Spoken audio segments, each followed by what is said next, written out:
details with the company and him. Thank you very much, Mr Speaker. I've recently met with two local businesses who've been hammered by changes by the Scottish Government to business rates. Osborne Motors, who've seen their business rates increase from £185 a month to £695 a month, and Big Sky Campers in Rosyth that have seen an incredible 470% rise from £180 to £1,025 a month, putting both of these businesses at risk. Will the Minister please agree with me that these are ridiculous rises for small businesses to cope with, and will he assure me he will do everything in his power to... Please, come on. For a minute, tell me who you don't want me to get in, because that's what's happening when we do this. Secretary of State. He raises an incredibly important point. The UK government has a support package for England of £4.3 billion to protect ratepayers. The Barnett consequentials, of course, provide support for Scotland, but where the UK government is supporting businesses, the SNP is choking off investment and risking jobs. Bradley Thomas. Thank you, Mr Speaker. The government's new steel tariff and quota regime due to come in a few weeks means that many businesses face a cliff edge. One in my constituency recently got in touch to tell me that they face a slow death or a swift one, and they face calling in the administrators before Christmas. Will the Minister keep an open mind with regard to extending the transitional period, and will the Minister agree to meet with me and a very small number of my constituents who will be affected?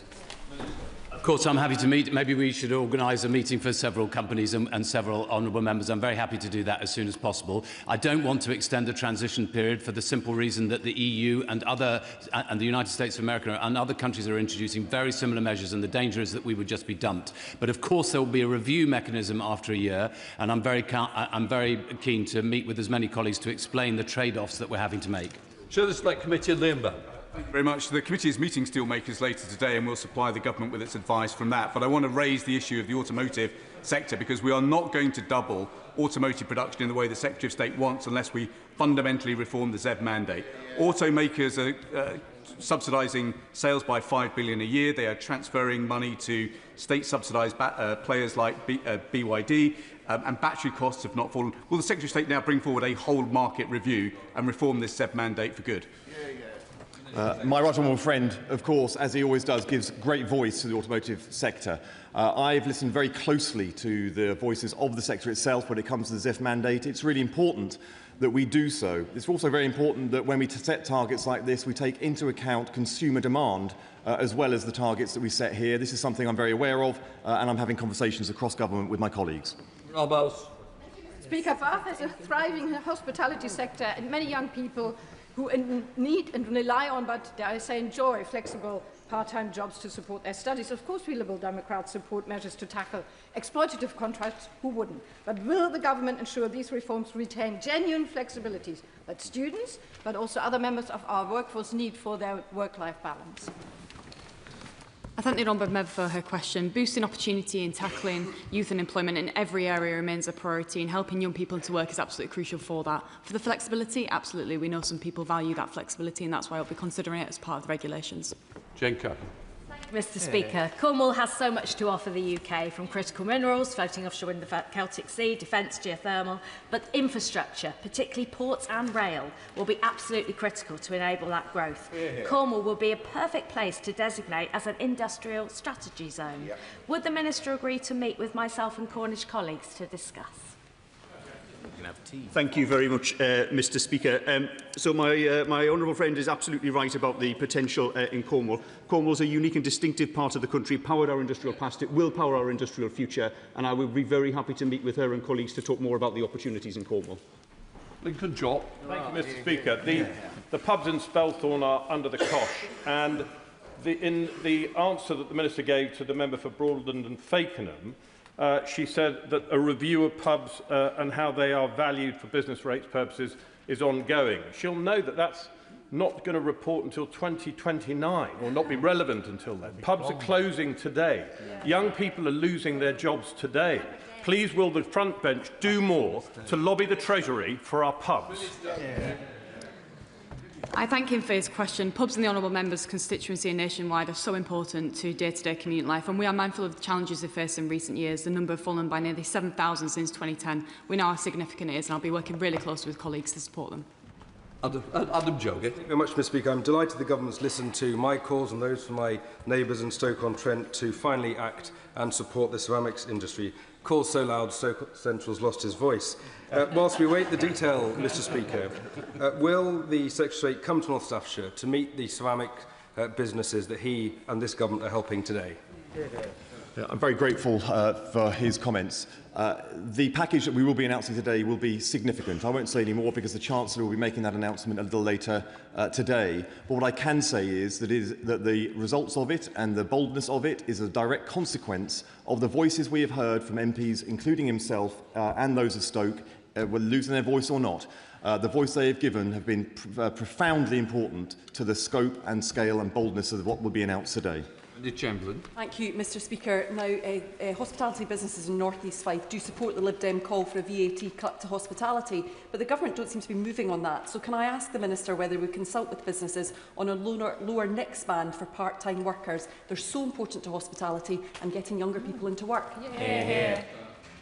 I thank her for her question, and it was a pleasure to meet with her recently in hospitality sector in her constituency. She will know there are a wide range of factors that the Government needs to consider when introducing new tax reliefs, and she'll know that they happen in the usual way. And with the alleviation we've already introduced on NICS, they're making a real difference for young people getting into employment, and we'll consider to review that in the usual way. Mitchell Masson. Mr Speaker, in October, Nestlé announced 16,000 job losses, including 450 here in the UK. In the light of the significant impact this is going to have on my city of York, will the Minister ensure not only meaningful consultation happens with the trade unions, but would he meet with them to ensure that we save these jobs? Yes, of course I would. Yeah. Glover. Thank you, Mr Speaker. Small businesses on Didcot's Broadway are struggling with energy and staff costs, business rates and a rising tax burden, and the older town centre would benefit from investment and rejuvenation. So for areas such as Didcot that did not receive Pride in Place funding, what suggestions does the Minister have for funding or other forms of support for Didcot's Broadway? Businesses in Didcot and right around the country need is a fast-growing economy, and that's what we're delivering. Thank you, Mr Speaker. In my constituency of Stafford, we're seeing good growth in our large employers. We're seeing a great skills pipeline come through from our Advanced Technical College. But what we do need is a little support for SMEs. Could the Minister tell me what targeted support is available for towns like Stafford for the SMEs? Thank you, Mr Speaker. She raises a very important point about support for small businesses, and it's very important for small businesses that their cash flow is protected and they're paid on time. So hopefully she noticed in the King's speech we're going to bring forward our Commercial Payments Bill, which will give us the strongest legal framework in the G7. Ollie Glover. Oh, sorry, I called him. Sorry, you and stay back there. 15 months on from the 15 months on from the £200 million pledged to Grangemouth and 5 months on from the Minister's confirmation that prospective projects were being examined and shortlisted, what progress is being made to deliver new industry and jobs for Grangemouth?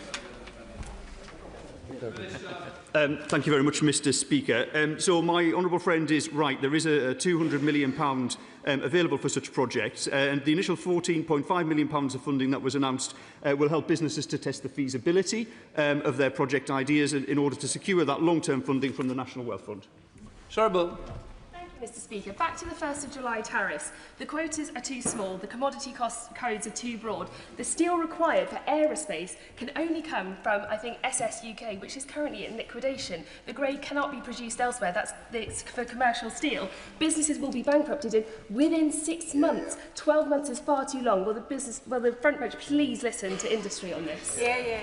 Well, we are listening to both sides of industry because there's the downstream users and there's the production. And the truth of the matter is that UK steel production under the previous government fell from 27 million, I think I'm correct in saying this, tonnes a year, to 4 million tonnes a year. We need, if we're to meet our armament needs in future years, we need a sovereign steel capacity in this country. We have to be able to produce British steel, and we have been very careful to make sure that the quotas are cutting only areas where UK can produce that steel. Lily Jones. Mr Speaker, does the Minister agree with me that expanding the use of homegrown timber in construction and manufacturing would not only support UK forestry and small businesses, but also strengthen supply chain resilience and reduce our reliance on imports, currently 80%? So what specific measures will they introduce to support this sector as a strategic national asset? Thank you very much, Mr Speaker. Now, my honourable friend knows how strong an advocate I am of steel in construction, but I think she's right. There has been a missed opportunity on timber and construction, particularly as many of our hardwood forests are coming to maturity, which means that we will have a real surplus of hardwood in the UK. One thing we will suffer from, though, is downstream processing of timber. So what we need to look at is how we can encourage more investment in the sawmills and downstream processing industry. Just to say, the first question, Harriet Cross, she was on the order paper. She had withdrawn. I want to reassure the House it was a mistake that was made and we were following the agenda. Hopefully it won't be repeated again by the table office. Right, we'll let the front bench change over.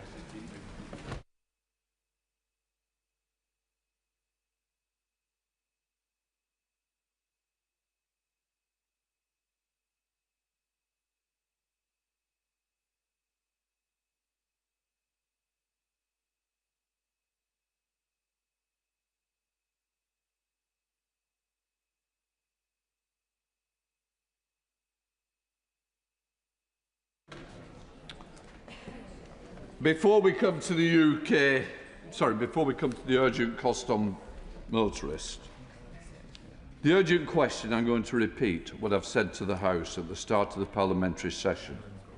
The government's own ministerial code makes it clear that important policy announcements should be made in the first instance to this House when it's sitting. Some people seem to have very short memories. We've had the last 3 days of this announcement being drip-fed to the media. That is not in line with the government's own rules and it is unacceptable. These backbenchers of either side are elected to this House to hear it first. Not to be outside of Morrison's petrol station, not to be on a bus, not doing it to TikTok. These members should be respected. I uphold this House and I respect the members if the government doesn't. The government's got to get its act together and recognise the value of its own backbenchers. Right, we now come to the urgent question. Sir Melster, Chancellor. Thank you, Mr Speaker. To ask the Chancellor of the Exchequer if she will make a statement on the government's plan for the costs to motorists. Lucy Rigby.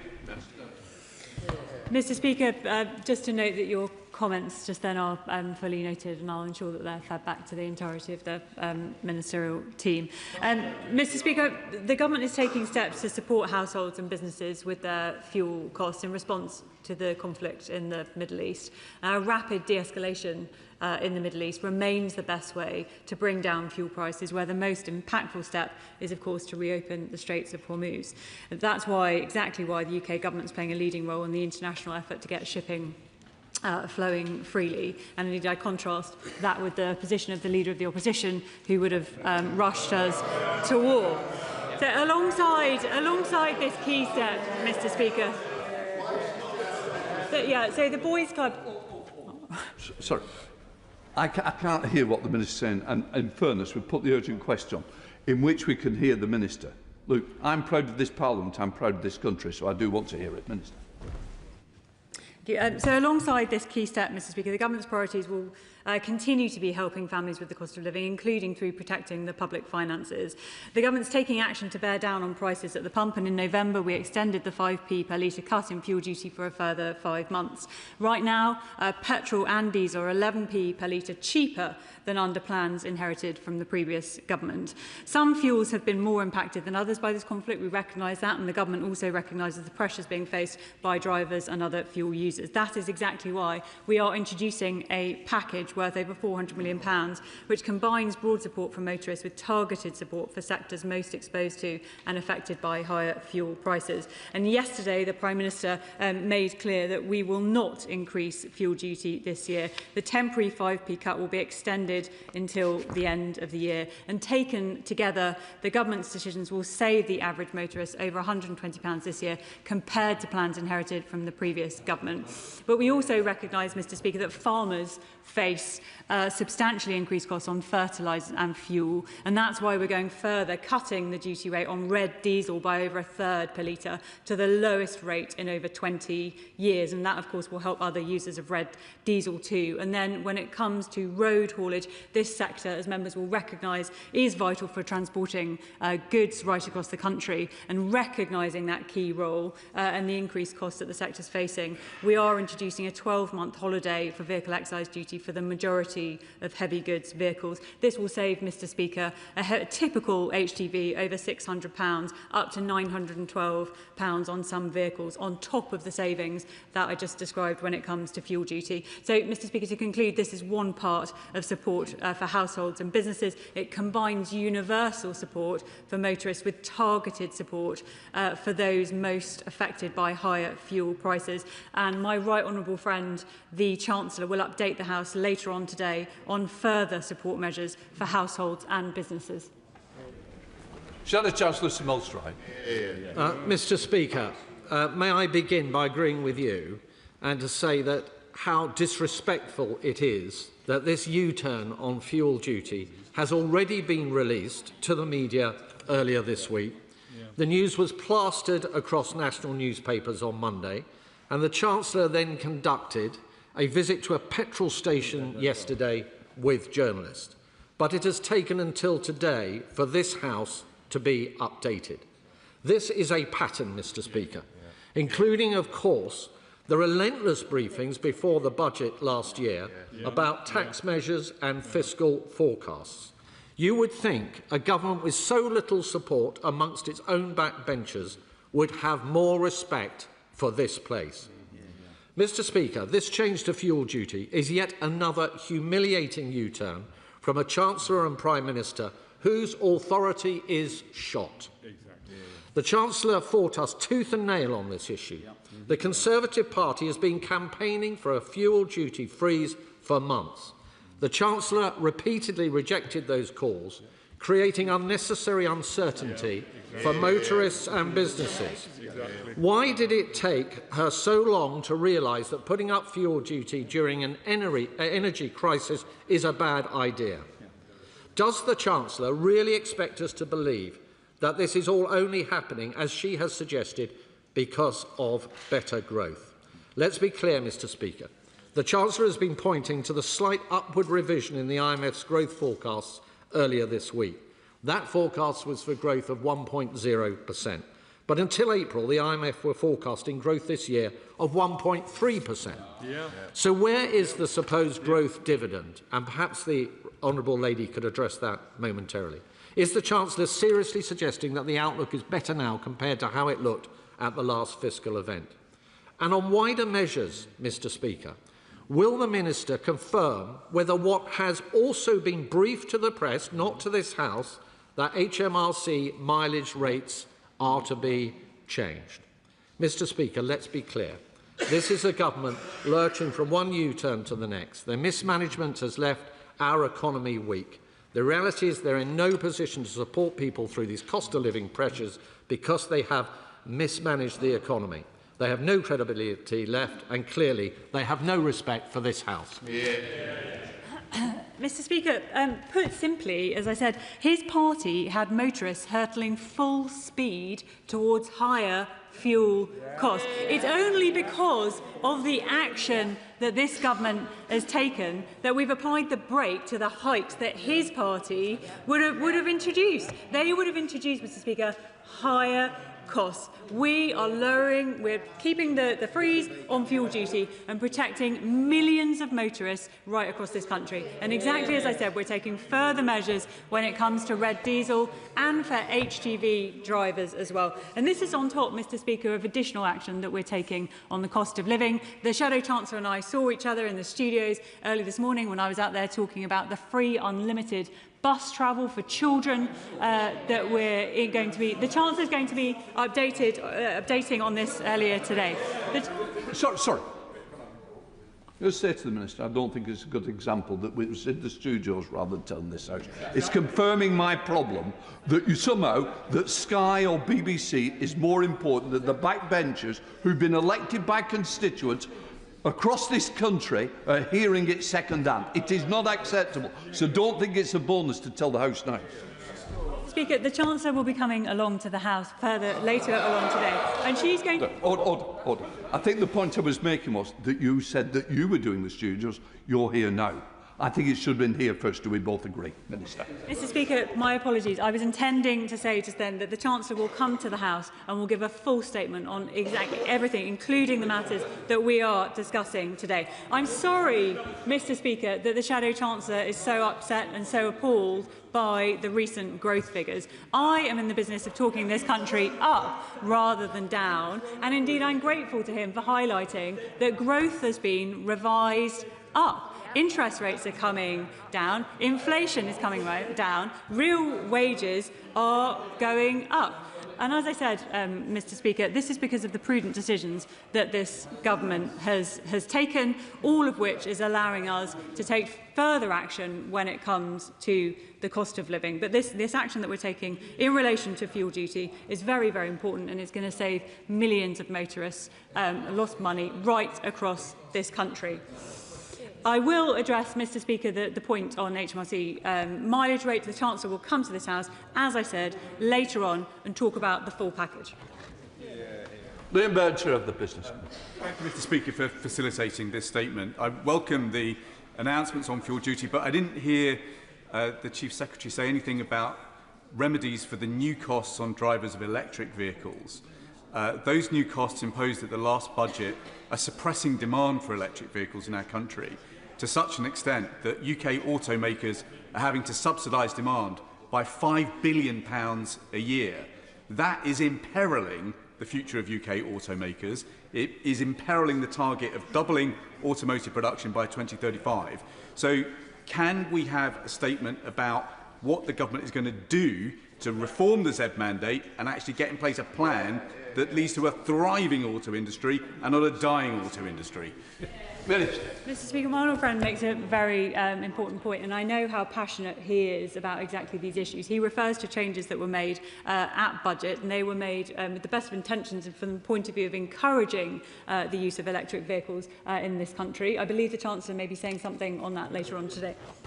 Daisy Cooper, Liberal Democrat spokesperson. Thank you, Mr. Speaker. Like so many Labour government announcements, the extension of the fuel duty relief later this year is too little, too late.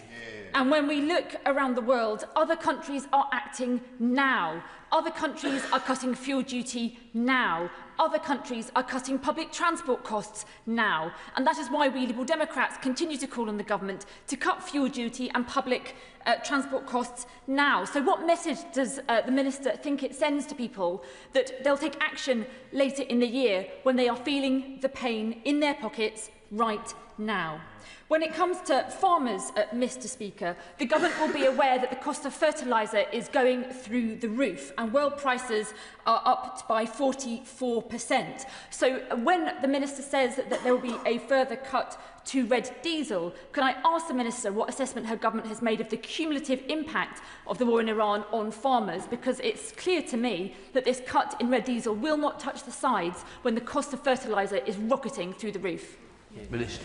Mr. Speaker, the honourable member makes a really important point about the costs that farmers are facing, but that's exactly why we're taking the steps that we're taking in relation to red diesel, which is going to cut the duty by a third, more than a third, and it's the lowest rate in over 20 years. And as I said just earlier, Mr. Speaker, that doesn't just help farmers, of course, that's going to help other sectors too, in terms, including in relation to freight. But I'm afraid, Mr. Speaker, as is so often the case, we hear suggestions from the Liberal Democrats, cut this, cut that, you know, try and bring things down. The reality, the reality is that these things are never funded. And if you're going to manage, you manage the Minister, sorry.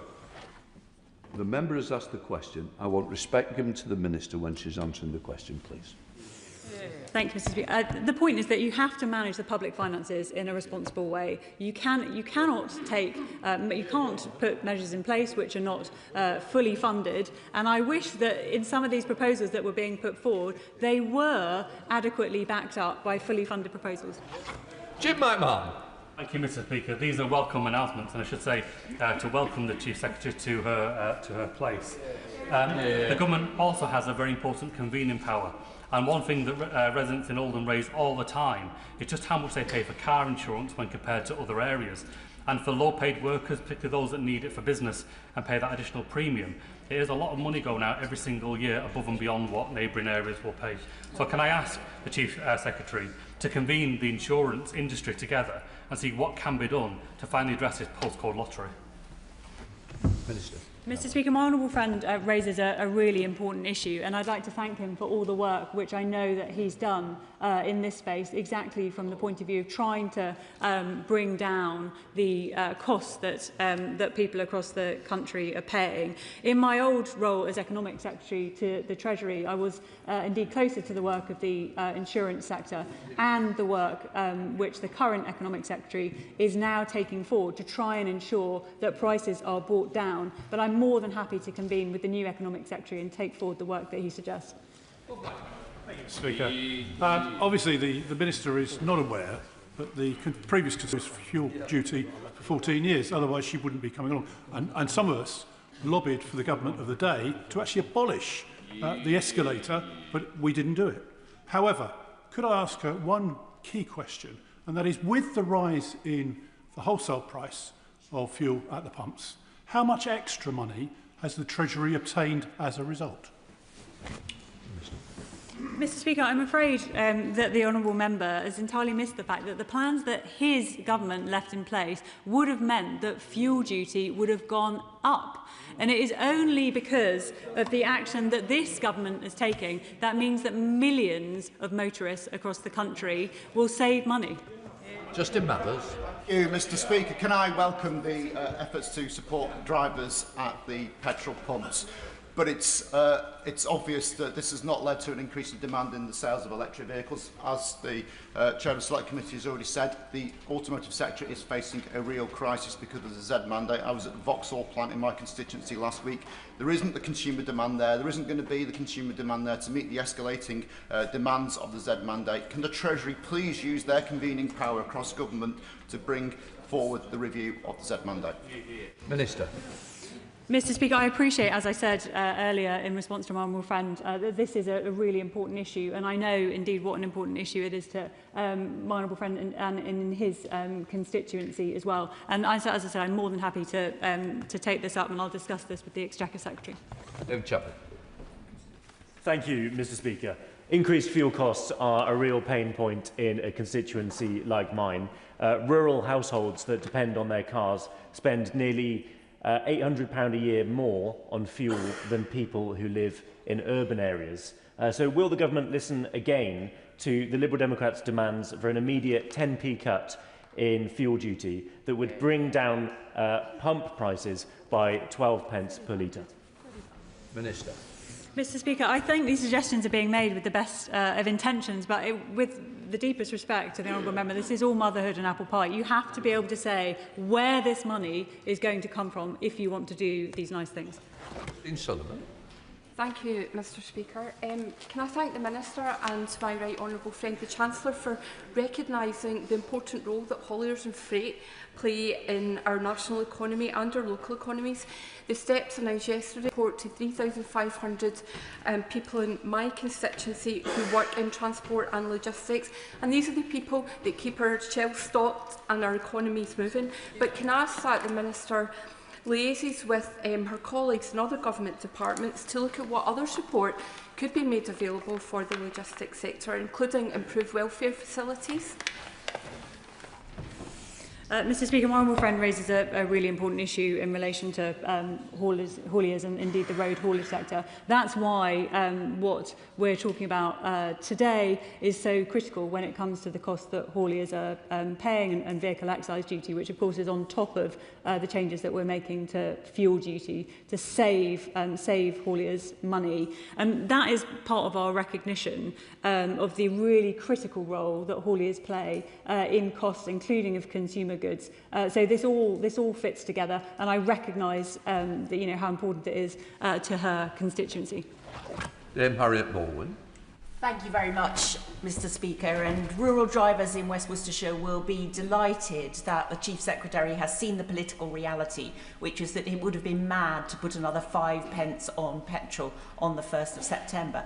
But could she also explain something else that would seem very, very inexplicable to my constituents, which is why we are not allowing oil and gas extraction from our own basin, but we are allowing an increase in terms of Putin-produced oil and gas. Yeah. Minister. Mr Speaker, I'm grateful to the honourable member for her question, but I would ask her by reply that if it was so mad, why was it her party's intention to do exactly that when it comes to fuel duty? On oil and gas, we've been very clear that oil and gas will play a part in our fuel mix for years and years to come. Adam Thompson. Mr Speaker, the Tories oversaw the only parliament in history where living standards were lower at the end than they were at the start. This government, by contrast, got wages up more in a year than the Tories did in a decade, with growth and inflation rates better than forecast. Does the Chief Secretary agree with me, then, that our economic plan is the best possible when it comes to delivering for my constituents in Erewash, very much including their interests as motorists? Minister. Mr Speaker, I'm grateful to my honourable friend for his question, and it's because of these fiscally responsible choices that the Chancellor has made that we've seen growth going up, we've seen real wages up, we've seen inflation down and interest rates down as well. And look, these things do not happen by accident. They're because of the fiscally responsible way that the Chancellor is managing our economy, and that is fiscal responsibility for a purpose, that purpose being to support working people right across this country. Charlotte Shelburne. Thank you, Mr Speaker. Mr Speaker, may I first of all welcome the Right Honourable Lady to her new role in the Cabinet. She was an excellent colleague when she was on the NATO Parliamentary Assembly, and it doesn't surprise me that she's the first to ever intake to make it. So it's in that spirit, Mr Speaker, that I hope to be able to help the Right Honourable Lady in marking her career out, because 90% of my constituency is rural, and fuel increases do worry people, and they don't put that money into the economy because they don't know where it's going to go. So could the Right Honourable Lady do something which should have been done under the last Conservative government, but she has an opportunity under this Labour government? Let's just say we're not putting these false figures for raising fuel duty in, because it never happens, and it would be a much better boost to the economy if people had certainty about their fuel costs. Minister. Mr Speaker, I'm very grateful indeed to the honourable member for his kind comments, and I appreciate where he's trying to go with his remarks. But what we are doing with this announcement is saving the average motorist over £120 this year compared to the plans that we inherited, and in saying, as the Prime Minister did, that we are going to extend the cut until the end of the year, until the 31st of December, we are trying to give people that bit of certainty and that bit of reassurance, because we recognise that family budgets are really stretched at the moment, and indeed that is the reason why we're taking this measure, but plenty of other measures too, to try and help people with the cost of living. Patricia Ferguson. Thank you, Mr Speaker. Does the Chief Secretary agree with me that it's right that we didn't rush into the Iran war, and it's right that our government's plans and actions to support households are responsive to changing events rather than being knee-jerk reactions which end up causing more damage to our economy in the longer term? Minister. Mr Speaker, I'm grateful to honourable friend for those comments, and I think it just highlights again that the party opposite would have raced to war. And when I said that earlier, Mr Speaker, they all, and they're doing it again, look, they're shaking their heads at me. The reality is the leader, well, okay, so either of two things are true. So either the leader of the opposition said that she would have taken us into the conflict, and she didn't mean it, in which case that's really confused, frankly, or she said it and she meant it, in which case that is demonstrative of really catastrophic judgment. But I would say, Mr Speaker, that either of those things, be it catastrophically bad judgment or indeed deep confusion, neither of those things are ideal qualities on someone that wants to run the country. Andy Chamberlain. Mr Speaker. The Government has repeatedly pointed out to the Fuel Finder website as the best way to keep prices low through competition. But in my own constituency of North East Fife, costs have gone up so much that there's basically no variation between the pumps. And those high prices are crippling for everyone, but particularly local businesses like the fish merchants from the East Neuk, who go far and beyond North East Fife to deliver to customers directly. Driving isn't avoidable for a constituency like mine. And the Government is obviously not looking at the Lib Dem proposals, but why don't the Government offer meaningful support beyond red diesel in rural constituencies? What about EV charging, for example, where often in constituencies like mine, people have to charge away from home because they need their car to get about the constituency? Mr Speaker, I'm grateful to the Honourable Member for those comments, and not least the reference. We are, I should say, supporting motorists in a meaningful way. But it's really important. She mentions the CMA's Fuel Finder scheme. Now, the intention of that is to save households that own a car around, it could be up to £40 a year. And she's absolutely right that the key principle behind that is about competition. And we know that competition is the way that we get to greater choice and indeed lower prices for consumers. Where do we go? David Mundell of Thank you, Mr Speaker. Can the Chief Secretary reassure me that the Treasury does really understand that in rural areas the cost of fuel doesn't just relate to what motorists pay for driving? It affects everything that is on sale in the shops, all goods and services provided, and therefore, rather than trying to put caps on the cost of things that are on sale in shops, the best way in rural areas to help keep costs down is to keep fuel costs down. Minister. Mr Speaker, I'm grateful to the Honourable Member for those comments. But I have to tell him that we are not attempting to cap the prices that you see in supermarkets, nor were we intending to. What is happening is that the Chancellor is having discussions with supermarkets, as indeed she is with other sectors, with a view to putting downwards pressure on prices and helping people with the cost of living. Because, as I've said repeatedly, we on this side of the House recognise that there's a cost of living crisis out there, not least because of the inheritance that we receive from the party opposite, and we are seeking to help people with those costs. Mr Speaker, can I thank my right honourable friend for recognising and supporting hauliers and logistics companies like the Malcolm Group, the UK's leading independent provider of third-party logistics services, who are based in my constituency and support many hundreds of jobs across Paisley and Renfrewshire South. They play such an important role in keeping our shelves stocked and our economies running. But can I echo calls made by my honourable friend, the member for Bathgate and Linlithgow, for us to go further in supporting greater welfare facilities for their drivers? And can I also ask that she make some comment on the safety of logistics staff who too often are manning vehicles that are being targeted by criminals? Mr Speaker, I'm glad to hear that these measures are going to help the Malcolm Group in my honourable friend's constituency, as indeed they will hauliers right across the country. But my honourable friend, as indeed have others too, Mr Speaker, raises a really important point around welfare, and indeed I think she was alluding to freight crime. And so this is something that I know has been discussed at length in this House. It's something that I'm particularly interested in, given the nature, too, of my constituency. I know that the Government is taking forward action to seek to deal with to freight crime and indeed on welfare too, but I'm more than happy to convene a meeting with other ministers and indeed my honourable friends in relation to this issue. Sir Patchin. Very much, Mr Speaker.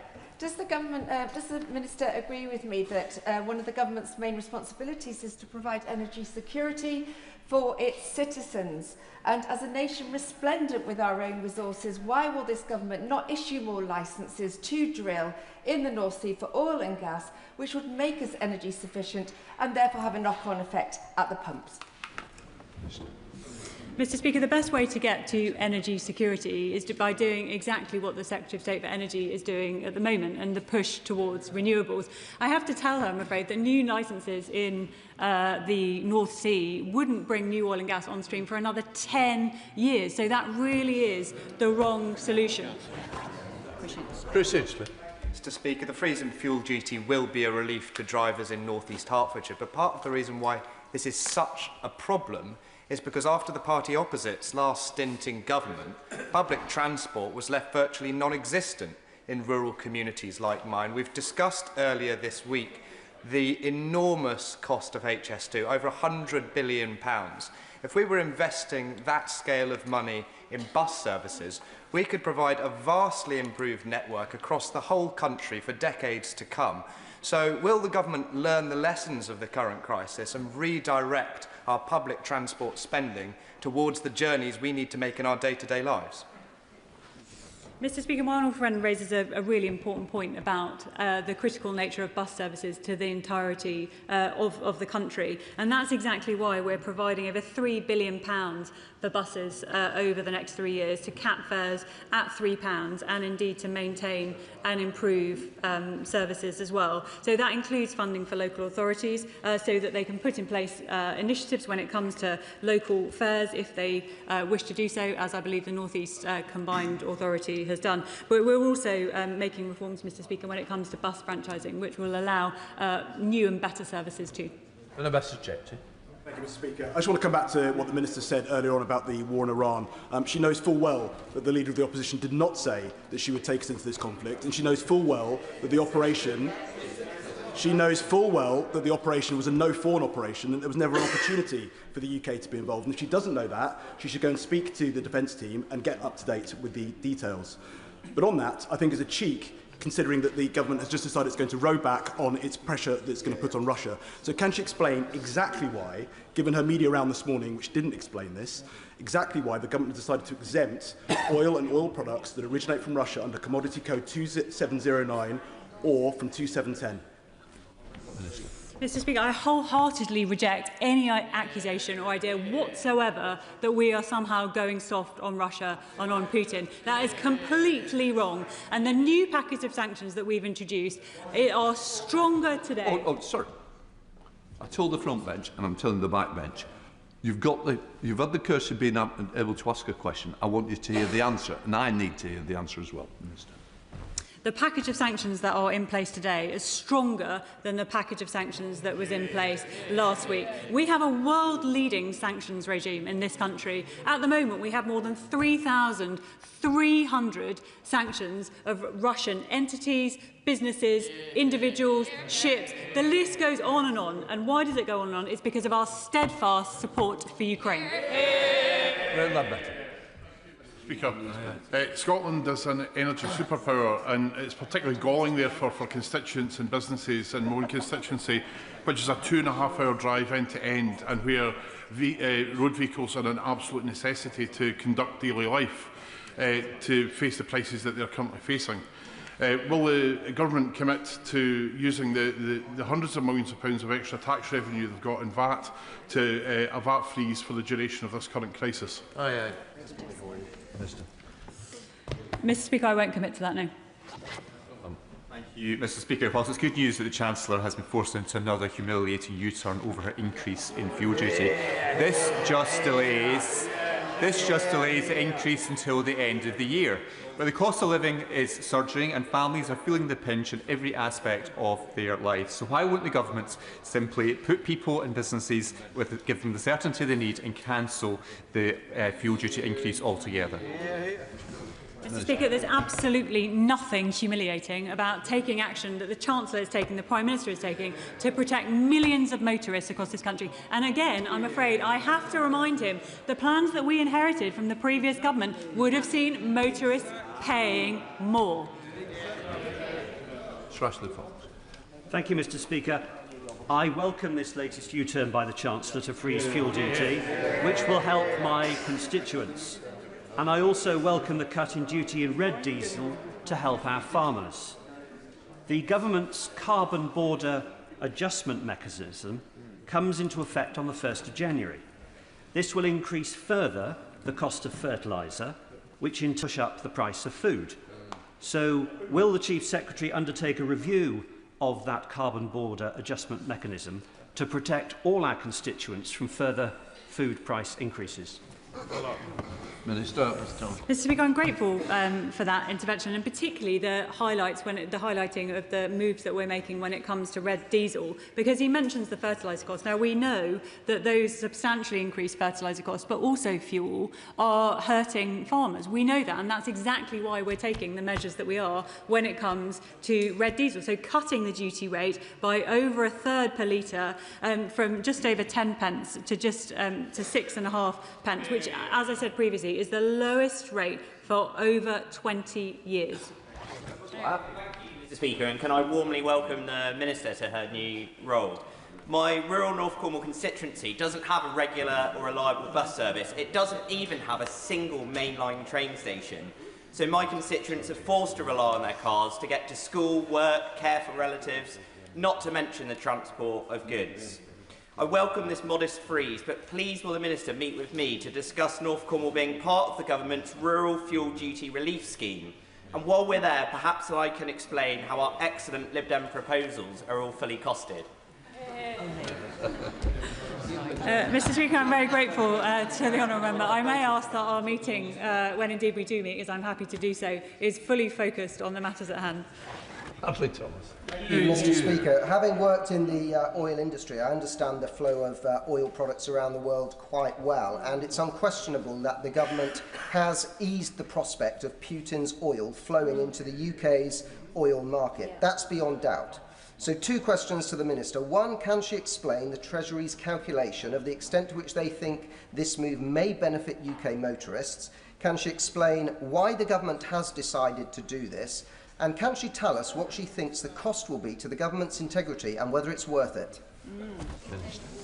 I assume he means, Mr. Speaker, when he says to do this in relation to the licences in the sanctions regime. Yeah, okay, just clarifying.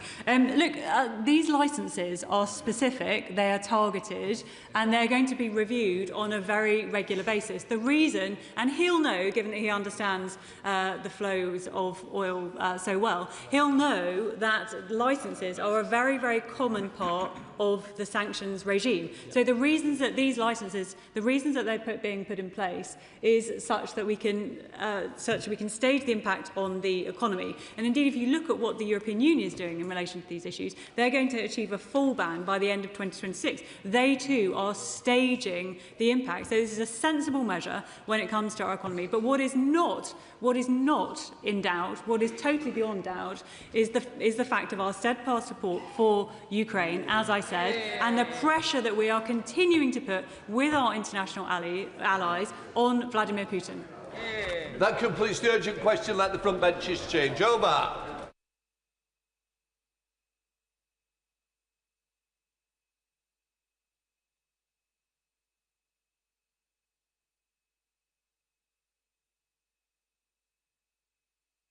Come to business questions. Shadow Leader of the House, Jesse Norman.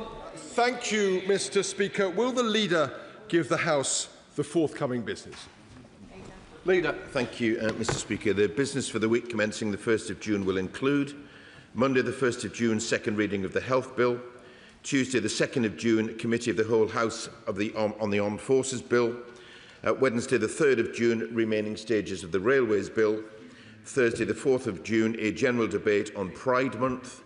Friday the 5th of June, the House will not be sitting.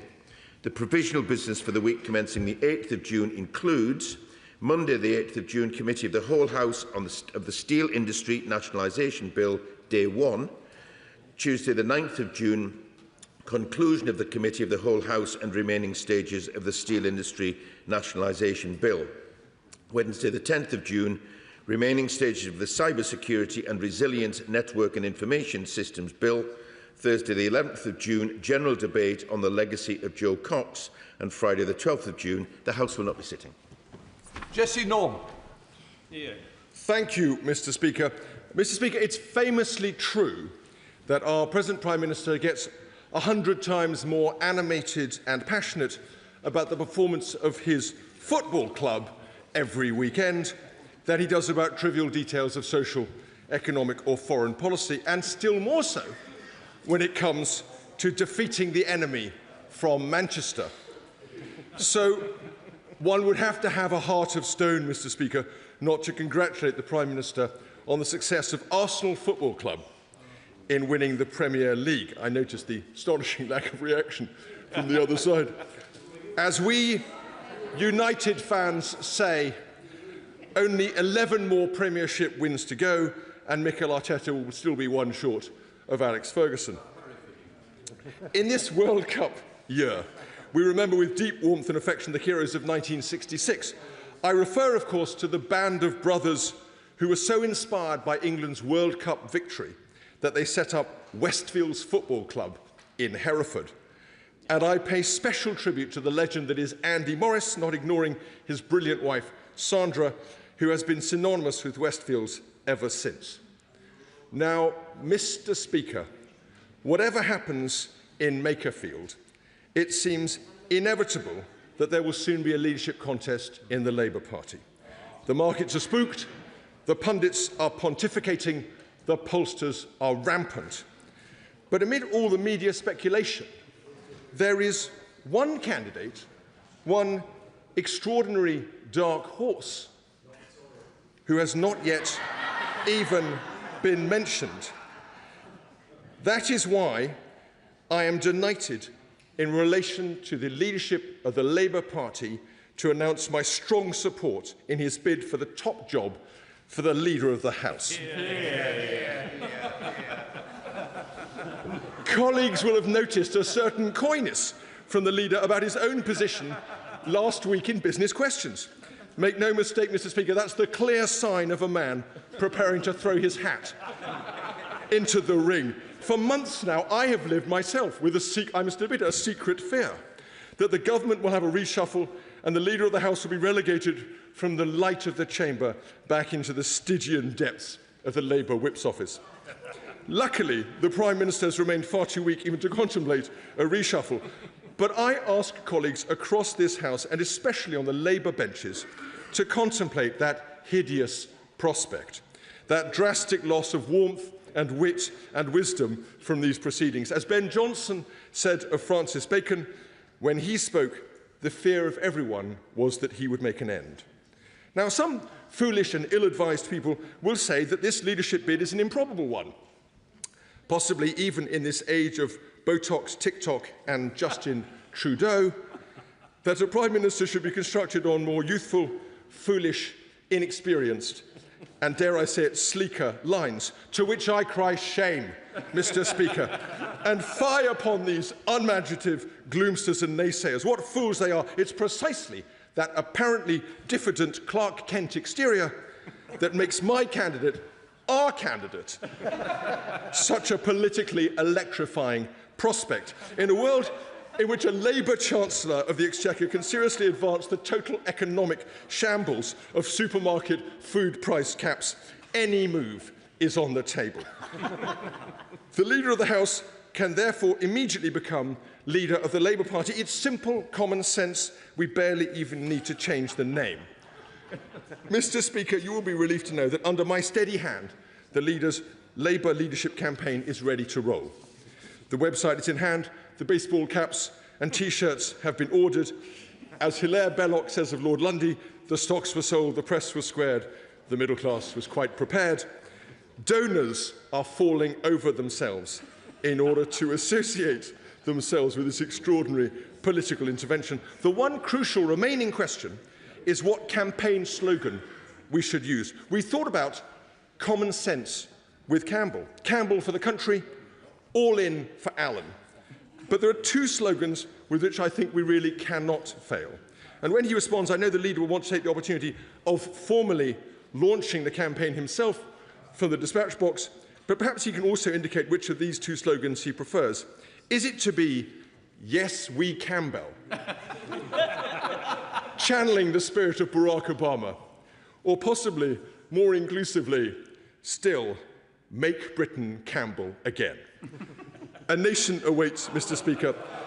So may we have a debate in government time on this vital question. Leader of the House, but just to remind the House, the most important game is being played on Sunday between Bolton Wanderers and Stockport. Good luck with Bolton. Come on, Leader. Thank you. Thank you, Mr. Speaker. And I see the leader's had his Weetabix again this morning. First of all, Mr Speaker, can I extend my sympathies to the family and of Lance Bombardier, Ciara Sullivan, who lost her life in a tragic incident last week. It reminds us of the price sometimes paid by the brave men and women who serve our country so very well indeed. It's also, Mr Speaker, tomorrow the 9th anniversary of the horrific Manchester Arena attack, which claimed the lives of 22 people and left many more injured. And I'm sure all those affected remain in the thoughts of the whole House. And last year, Mr Speaker, Martin's Law received royal assent, which delivered on our commitment to strengthen the security of public events and venues and help prevent another tragedy from happening. I want to thank all the campaigners who were pivotal in delivering this legislation. Mr Speaker, at the end of last week, the Treasury announced an independent review on access to banking to assess how changes to in-person banking services are affecting customers. The review will be chaired by Richard Lloyd, who many members will know. This is an issue, Mr Speaker, which is regularly raised by members with me, and the Government is committed to ensuring that everyone has access to the services that they need. Fly tipping is also an issue, Mr Speaker, that members have raised with me frequently, and the Government is listening, Mr Speaker. Laws laid this week will require waste handlers to provide that they are qualified to transport waste. And we're tightening the net on waste criminals with tougher sentences for those illegally dumping waste and advanced background checks to put rogue operators out of business. Members will also be pleased that we're cracking down on high street crime, rogue barber shops, vape stores, mini-marts and sweet shops linked to organised crime. They'll face raids, closures and cash seizures under a new £30 million crackdown targeting money laundering, tax evasion and illegal working, which again, these are issues that have been raised in sessions such as these, Mr Speaker, and therefore underlines the importance of the role that members play in influencing future policy and decision-making. Mr Speaker, I also hope that members will be able to spend time in their constituencies over the recess and enjoy the warmer weather, hopefully, over the next bank holiday. And as an MP for a coastal constituency, I know how dangerous the sea can be, and I want to highlight the RNLI's annual Float to Live campaign. And this year's campaign is being fronted by Ewan Gray from Gateshead, who, with his brother Andrew, got caught in a notorious riptide off my constituency on Long Sands Beach in May last year. And I want to pay tribute to the volunteers of Cullercoats Lifeboat and Tynemouth Lifeboat, and indeed all the RNLI volunteers who tirelessly provide a critical service in coastal towns and villages across the UK. Let me turn, Mr Speaker, to the remarks of the Right Honourable Gentleman, the Shadow Leader of the House. And I'm sure, as he acknowledged, that his gratitude for Arsenal beating Man City is genuine, coming from a dedicated Man United supporter. I'm sure it was genuine. He also reminds us of the heroes of 1966 and the last time that England won the World Cup. And I should remind the House that England has only ever won the World Cup under a Labour government. And therefore I look forward, Mr Speaker, to the World Cup which starts shortly. On the other matter, he seems preoccupied with, Mr Speaker, about my candidature to be the Prime Minister. Let me just say that there is no vacancy for a Prime Minister. But I do thank him for his endorsement, which I'm sure is well intentioned. But I should just warn the House, Mr Speaker, that there's a double edge here, because every candidate which he has endorsed for the Tory leadership has either failed at the first hurdle or is failing in her leadership now. Good morning. Thank you very much, Mr Speaker. A number of constituents continue to really struggle as a result of Capita's delays in processing their civil service pensions, many of them having been retired without income for months. And I do know the Paymaster General has been holding them to account in various ways, but with Capita continuing to miss its own deadlines, could we have an update from the Paymaster General about what progress is being made? Mr Speaker, as we've said before, these delays are unacceptable. It's not the service that people deserve, and resolving this is a matter of urgency. We've mandated a deadline of the 30th of June 2026 for Capita to restore all civil service pension scheme service levels to standard contractual agreements, and the Government will continue to monitor this closely and press for swift action. The Chamberlain Liberal Democrat spokesperson. Thank you very much, Mr Speaker. I have to say my honourable friend, the member for Carshalton and Wallington, who usually is here for business questions, is probably very glad not to be given Arsenal's success. But it's been very good to see that in English football we are seeing teams succeed who have not succeeded for some time. But it was a different case in Scotland at the weekend, where I congratulate Celtic on winning the league again. But as the wife and mother of Heart of Midlothian supporters, it has been a very difficult week, and I do congratulate them on the amazing season that they had. And I thank the Leader of the House for providing us with the certainty of the business for the next sitting week. It seems to be the only certainty we have. Who knows where we will be after that? The Prime Minister may well still be in post, but it's no doubt that his fading authority is doing the country no favours. We have seen how the bond markets have reacted to this uncertainty and chaos, and I fear this government is becoming a little like HS2, moving more slowly and making things more expensive for people in this country. But while the government lays out its vision, we on these benches believe a crucial piece of the economic puzzle is still missing. We will continue to make the case for closer ties with our closest allies and trading partners in the European Union, and that's a policy that the Labour Party simply cannot quite make up its mind about.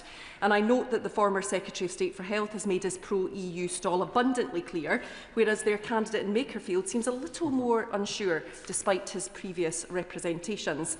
Now, the Prime Minister's trade deal with North Korea is impressive, and I do trust that he misspoke yesterday, but we Liberal Democrats think that an UK-EU customs union is the single best way to start fixing the profound damage done to the British economy since Brexit. And so I was disappointed that Labour MPs joined forces with Reform and the Conservatives to vote down our plans yesterday for a customs union. Those red lines are deeply damaging to our economy. So will the Leader of the House impress on the Prime Minister that whatever potential leadership rivals think, the government's EU reset bill must include steps to negotiate such a customs union, because we on this side of the House will keep coming back to that issue whenever we have the opportunity to do so. Thank you, Mr Speaker. As the Prime Minister acknowledged in real time yesterday, he did misspeak about the trade deal, but he was absolutely clear about our relationship with Europe. There won't be a return to the customs union, the single market or freedom of movement, and the government came into office on that basis. We are clear, however, that it is in the national interest to be closer to Europe. It's good for us and it's good for Europe, it's good for our security, it's good for our economy. And as the Honourable Lady has said, there will be an EU reset bill coming through, and I'm sure she'll be able to put the points that she raises not just to debate but to the test of a vote. Thank you very much, Mr Speaker. Will the Leader of the House join me in congratulating Great Grimsby and Cleethorpes children's charity Sunflowers Action Group on winning, by popular poll on my Facebook page, a £2,000 donation from BACTA, the Amusements and Arcades representative body. Sunflowers provides activities, respite and trips for children with life-limiting illnesses, doing amazing work supporting families in my local area, and this donation will help them to continue to do just that. Leader. Thank you, Mr Speaker. I join my honourable friend in congratulating Sunflowers Children's Action Group on their brilliant work supporting children and their families and winning the vital funding. We're also taking action in this area, Mr Speaker, with our Best Start in Life strategy, pledging to invest £1.5 billion over the next 3 years to support early years. Bob Blackman, Chair of the Backbench Committee, re-elected unopposed. Thank you, Mr Speaker. And as we approach the end of the domestic football season, it's only right that we congratulate Aston Villa on winning the Europa League last night. And indeed, it's only a year ago that I was celebrating Tottenham winning the Europa League. So if I may say so, the most vital game on Sunday is Tottenham versus Everton, which may be... in terms of the Backbench Business Committee, I thank the House, obviously, for re-electing me. And I'm glad that on the order paper, I think we have 5 members of the committee to be reappointed to the committee. So on that basis, we're going to try and meet on Tuesday, Tuesday the 2nd of June, to consider the applications.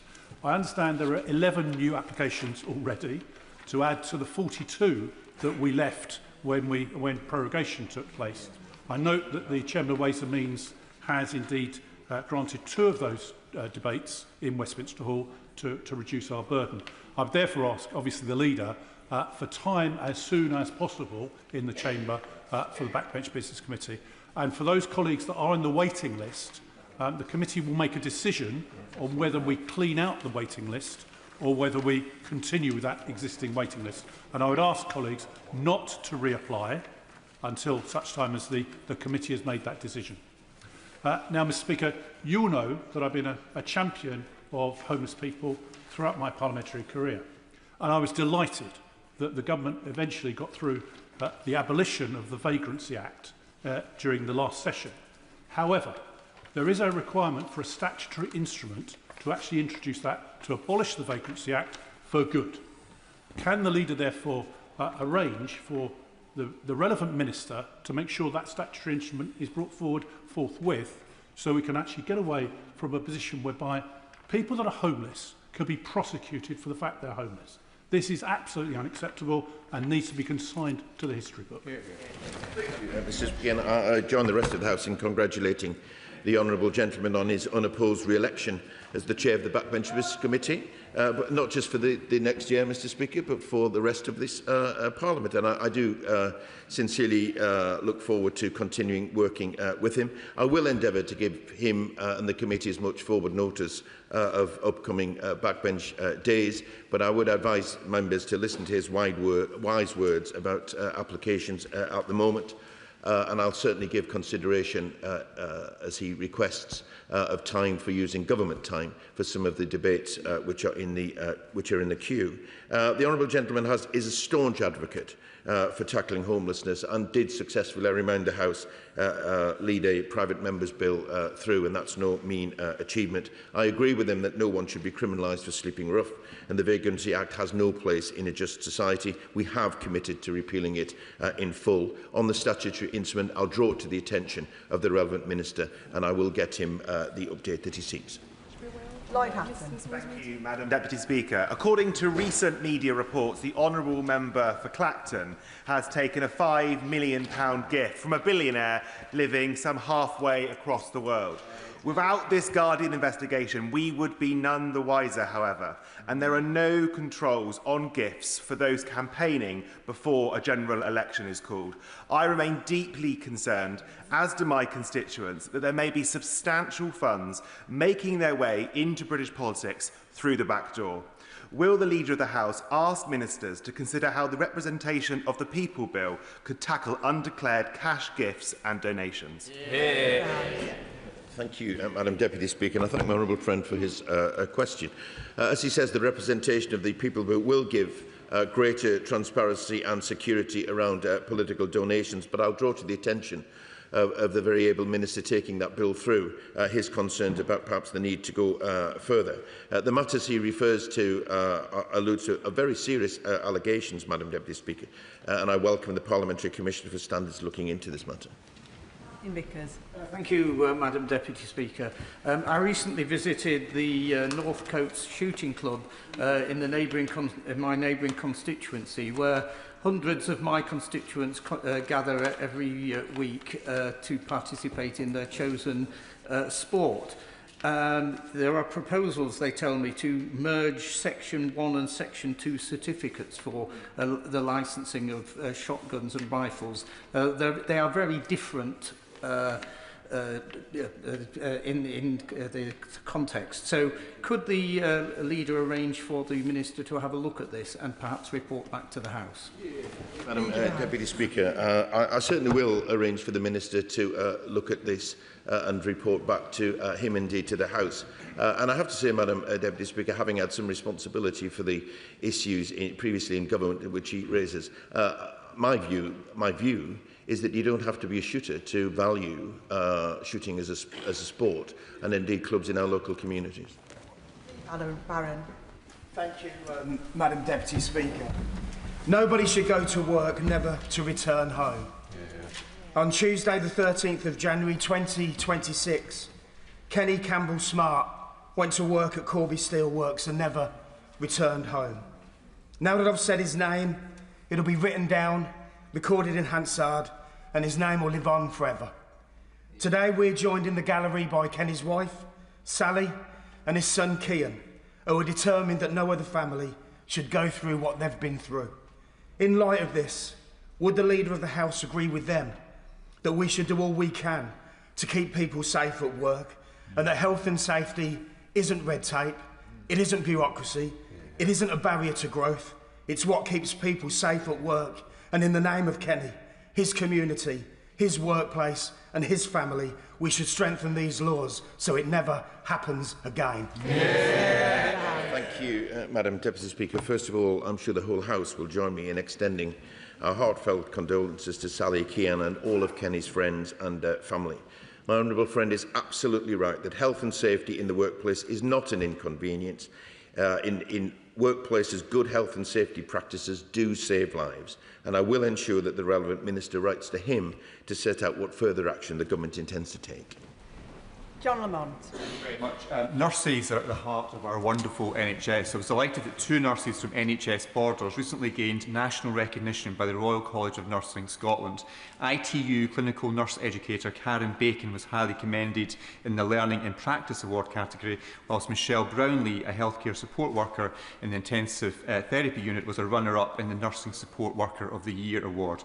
So will the leader join me in congratulating Karen and Michelle and pass on all of our thanks to our hard-working nursing staff in the NHS? Deputy Speaker, I will indeed join the honourable gentleman in congratulating Karen and Michelle for their exceptional achievements. He's absolutely right to celebrate the work of all of our wonderful NHS nurses, and I'm sure the whole House will join me in giving them thanks for all the hard work that they do. Matters. Thank you, Madam Deputy Speaker. I'm sorry to say I've not been able to have the same enthusiasm as the Prime Minister has had in recent days. We have become at odds over a big issue, Arsenal's Premier League victory. But I think I would join with the majority of people in this country in wanting the Champions League final, which Arsenal are participating in, to be a success for English football. So it's very upsetting to see that actually that game will not be available free-to-air on the TV, and actually it's a moment for the nation to come together, get behind a great English football team and have victory in Europe. So can the Leader of the House do what he can to ensure that actually we get that game free-to-air for the nation to enjoy? Thank you, Madam Deputy Speaker. My honourable friend is absolutely right that it is right that such matches are available to people to watch for free. And I will raise his concerns with the Secretary of State for TCMS to see if there is anything that can be done. Sir John Hayes. Thank you, Madam Deputy Speaker. With the stealthy silence of knives and the deadly danger of guns in the wrong hands, crossbows cost lives. They cost the life of Louise Hunt and her sister Hannah, as the leader will know, who were murdered by such a weapon. And so I'm delighted that the government announced in March that it is going to ban the sale of crossbows and licence new ones. That responds to calls that I made and others across the House made following that awful event. But we've heard little more. All we've heard, in fact, is that the government will consult on the detailed arrangements. No detail, however, of timetable, nothing about means or method. So will the Leader of the House update the House, or by means of a statement by the appropriate minister do so that we can be sure that there will be no hesitation, no obfuscation, no prevarication, for any of those things would cost more lives? Thank you, Madam Deputy Speaker. I just want to assure the right honourable gentleman that there will be no hesitation or prevarication, because the government is committed to this. But I would gently say to him, again, having had some experience myself, we can discuss these matters and get to a conclusion and all get to pretty much the same conclusion, but actually implementing it is often more difficult than many people think. And I would say that we shouldn't offer something which doesn't ultimately work. We need to make sure that it has the effect that the honourable members and right honourable members desire. So there is often a delay, but I will draw his remarks to the attention of the relevant minister and see if we can get that update that he seeks. Jill German. Thank you, Madam Deputy Speaker. I recently had the real pleasure of visiting Denby Youth Shed, led by the inspirational Scott Jenkinson. Youth sheds are youth-led, with young people in leadership roles shaping their own activities, ranging from upcycling old guitars to creating comfort packs for children going into care. The government has recently published the Youth Justice White Paper, where early intervention and improving consistency are clear priorities. Will the Leader of the House agree to a debate in government time on support for community-led youth organisations who are already engaging with our young people, so that ministers can outline how initiatives like youth sheds can access sustainable funding and be expanded across the country? Very good. Madam Deputy Speaker. My honourable friend is absolutely right to champion the great work of youth sheds and community organisations like them. Their work is vital to support young people in our communities. And as she rightly points out, the Youth Justice White Paper sets out how we can make the justice system fairer and more consistent. I'll draw her attention her remarks to the attention of the relevant Minister and see if we can find time for such a debate. And before I call for the next question, members should be aware that I'm aiming to finish these business questions around 12:15. So it's unlikely that we're going to get everybody in, even if the questions are very, very short. Rebecca Paul. Thank you, Madam Deputy Speaker. I would ask whether the Leader of the House would join me in congratulating Jenny Rayner, MBE, who has managed to raise an amazing £2 million for a new wellbeing centre locally to support young people with mental health issues and to get them to a point where they have the support they need before crisis is reached. We in Reigate, Redhill, Banstead and our villagers are so proud of what she has done and achieved in terms of raising this money and supporting our young people. So would you join me in congratulating her? I'd absolutely join Madam Deputy Speaker in congratulating her. Last week was Mental Health Awareness Week, and it's vital that we continue to raise awareness of the signs and symptoms of depression and other mental health issues in young adults and the exemplary work of people in our local communities underlines how important this is to keeping young people well. Sarah Coombs. Thank you, Madam Deputy Speaker. Angela and Terry are a couple in my constituency and they were the proud owners of Otis, a little three-legged Shih Tzu dog. Angela, who's in her 80s, was walking Otis a few weeks ago when two Rottweilers got loose, savaged Otis terribly. Angela took him to the vets, paid thousands of pounds, but sadly Otis died. It's very brave of Angela and Terry to speak out. The community are up in arms. Please can we have a debate to talk about the owners of dangerous dogs, as it is the owners who are often the problem here, and who pays when one dog attacks another? Thank you, Madam Deputy Speaker. And I thank my honourable friend for a very important question. This is an upsetting case, and I know other responsible pet owners will also be concerned about attacks in their communities. There are powers, Madam Deputy Speaker, under the Dangerous Dogs Act of 1991 to protect the public, and we've also reconvened the Responsible Dog Ownership Task Force to explore further measures. When those measures are clearer, then I'm sure the House will want to debate them. Monica Harding. Thank you, Madam Deputy Speaker. Would the Leader of the House join me in congratulating Waterham and Hersham Football Club in my constituency, which has secured promotion to the National League South for the first time in its history, having achieved an extraordinary 4 promotions in just 6 seasons. At a time of young people's mental health concerns and online harms, and I know the House will debate this in the future, can we give some time also to supporting grassroots football clubs and sports clubs as a diversion away from online harms and for better mental health, which Waterham and Hersham so well do? Thank you, Madam Deputy Speaker. I certainly congratulate the Waltham and Hersham Football Club because, again, like other clubs across our communities, they do such important work. They're at the heart of local communities, and particularly where they offer diversion activities for young people. I think they should be commended. But what she says about the importance of sport in local communities is exactly what the government is trying to do. Imran Hussain. Madam Deputy Speaker, last weekend's march saw vile, racist thugs, national figures, openly fanning the flames of hatred against British Muslim communities, saying things like, "It's time for many Muslims to leave this country. This is a war. We need to get ready to fight."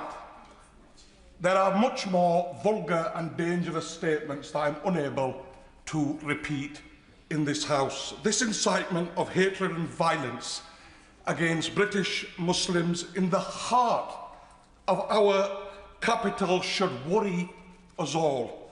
So can I ask the Leader of the House if he will allow sufficient time for a proper debate to address the dangerously rising levels of Islamophobia, the protections for British Muslim communities and the consequences for those responsible.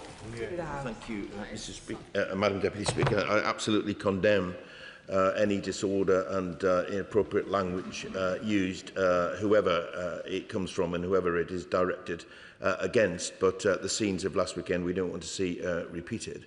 The government is absolutely determined to bear down on that. We are providing additional resources to protect places of worship, including mosques. The new legislation in the Crime and Policing Act will address large repeated protests, as well as protests outside places of worship. But my honourable friend has been around long enough to know that if he seeks perhaps an adjournment debate on these matters, then he will be amongst many others who will want to similarly raise these concerns. Dr Andrew Merrison. Madam Deputy Speaker, in his business statement, the Leader of the House rightly referred to fly-tipping waste criminals. Will he allow for a debate in government time to consider a different sort of waste perpetrated on our constituents, and that is that arising from so-called energy from waste plants, otherwise known as waste incinerators, which of course are more polluting than burning coal and for which the UK is already over-provisioned. We've got too many of these things, they're not wanted, and it's time for a moratorium. Can we have a debate on that? Thank you, Madam Deputy Speaker. I'll give the Right Honourable Gentleman a commitment that I'll raise it with the relevant ministers and see if we can find some time to debate these matters, should time allow. Nick Smith. Madam Deputy Speaker, my constituents continue to face delays in accessing driving tests post-COVID. The government's important consultation covers tackling bot activity, bulk and speculative bookings, and improving access to genuine test slots. Now, a driving instructor in Blaenau Gwent and Rumney has expressed his concerns about potential booking restrictions for driving instructors and issues around examiner recruitment. So can the Transport Minister please update the House and confirm that these issues are going to be considered in the round? Thank you, Madam Deputy Speaker. We have doubled the number of trainers for examiners and provided 120,000 additional tests between June of last year and January of this year, and also tightened up the rules on who can actually book and reschedule tests to avoid exploitation by online bots and reselling. But I'll draw my honourable friend's remarks to the attention of a Transport Minister, and either he can seek a meeting with the Minister or indeed we'll get an update for the House. Chris Law. Madam Deputy Speaker, may I take this opportunity to congratulate both the SNP in Scotland in a historic 5th landslide election and to Plaid Cymru in a historic win in the Welsh Senate elections. Bringing together the north of Ireland, Wales and Scotland has been represented by governments that not only believe in the people but also unlocking a nation's potential by being independent nations in the future. However, Madam Deputy Speaker, unlike the north of Ireland, which has a legal mandate to hold a referendum on its future, Scotland does not share that legal mandate, and it's a glaring omission in the Scotland Act 1998. So can we have an urgent debate on the constitutional crisis the UK now finds itself in, where Scotland has spoken with the highest ever majority for independence parties, but is denied the democratic route. Sorry, I think we're in a democratic chamber here, but it's denied the democratic route to express the will of the people of Scotland. Thank you. Thank you, Madam Deputy Speaker. The government has no plans to change the current position, and let me say to the honourable gentleman that if he's seeking a constitutional crisis, it won't be of our causing; it'll be of the SNP's. Patricia Ferguson. Thank you, Madam Deputy Speaker. On the 26th of February, I raised with my right honourable friend my fears that the unreliability of the postal service might affect constituents in Glasgow West who wish to vote by post in the Scottish Parliament elections. Since then, I've been advised of a situation where a proxy vote application was received some days after the deadline, although the envelope was very clearly postmarked several days before the deadline. Will my right honourable friend assist me in arranging a meeting with the appropriate minister to discuss a simple amendment to the Representation of the People Bill that would grant returning officers limited discretion in such cases? Thank you, Madam Deputy Speaker. As my honourable friend will have heard, the representation of the People's Bill we're bringing forward has measures in it to increase the resilience of the proxy and postal voting systems, and that's a constant theme of the Defending Democracy Task Force. But if my honourable friend seeks a meeting with the relevant minister, then I'll help her to arrange one. David Mundell. Thank you, Madam Deputy Speaker. And can I begin by sending my commiserations to the family and friends of Scottish rugby legend Scott Hastings, who died recently at the age of only 61. Scott was an inspirational figure both on and off the pitch. I'm sure the Leader of the House shares my concern about the outbreak of Ebola, which is affecting both the Democratic Republic of Congo and Uganda at this time, with hundreds of people have already died. Could we have an oral statement when the House returns to hear what the UK is doing in relation to preventing the spread of this outbreak? The UK played a pivotal role in stopping the previous serious outbreak in Sierra Leone, and I'm sure must have much to offer by way of expertise in relation to this one. Madam Deputy Speaker, and I certainly join the right honourable gentleman in his remarks about Scott Hastings. Rugby is not my sport, but I do recognise very much the contribution that Scott Hastings made, and we send our condolences to his friends and to his family. He raised a very important matter on the outbreak of Ebola. The UK government takes it very seriously indeed. We have, through the NHS, safe procedures in place in any such case of it coming to the UK, and specialist centres that where they can be looked after.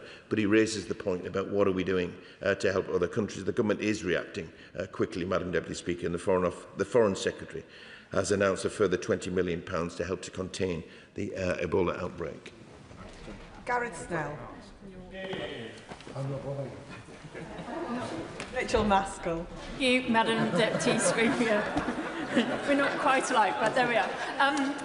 Madam Deputy Speaker, the levels of congestion on Wigginton Road are unacceptable. The air quality is affected for residents, people are late for their hospital appointments, and also our whole city is snarled up because the hospital doesn't have a sufficient transport plan. Will he impress on the Secretaries of State for Health and Transport the need for hospital transport plans, and can we have a debate in government time on hospital-induced congestion? Leader of the House. My honourable friend is absolutely right to be concerned about traffic and congestion in her constituency. Responsibility for managing traffic on local roads, including those near hospitals, does rest with local authorities, but she's right that it's not just about local authorities, it's about making sure that everyone has a role to play, actually plays that role. So I'll raise it with the relevant Secretary of State as she asks. Clive Jones. Very much, Madam Deputy Speaker. The National Cancer Plan has many ambitious and urgently needed targets, but these will only be delivered when the government properly invests in the NHS workforce.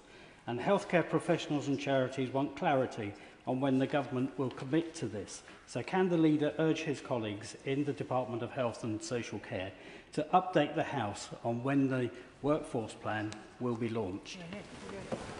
Madam Deputy Speaker, he raises an important point. The government is absolutely committed to making sure that we have the workforce in place to deliver the changes in the NHS that are absolutely necessary in cancer, but in other areas as well, where we're delivering record investment. Waiting lists are down by over 400,000.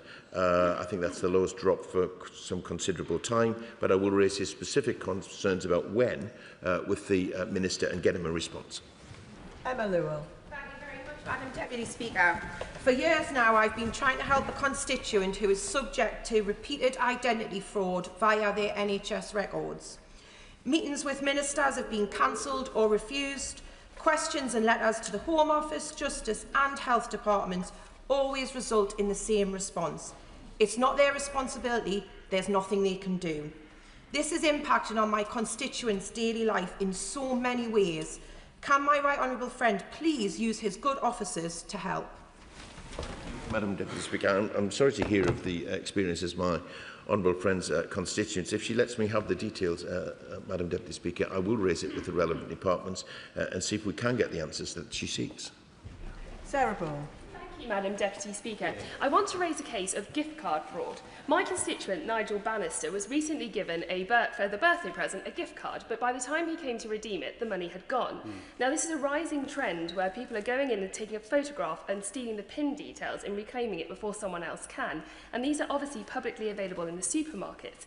So can I ask for a debate in the government's time about this rising trend, because it caused £18.5 million of loss in the years 23 to 24? Good question. Deputy Speaker, this is a concerning matter that the Honourable Lady is absolutely right to raise. I will take it up with the relevant departments to see what level of awareness they have and what they intend to do about this. But should she seek an adjournment debate, then perhaps she can hear directly from a minister. Michael Wheeler. Deputy Speaker.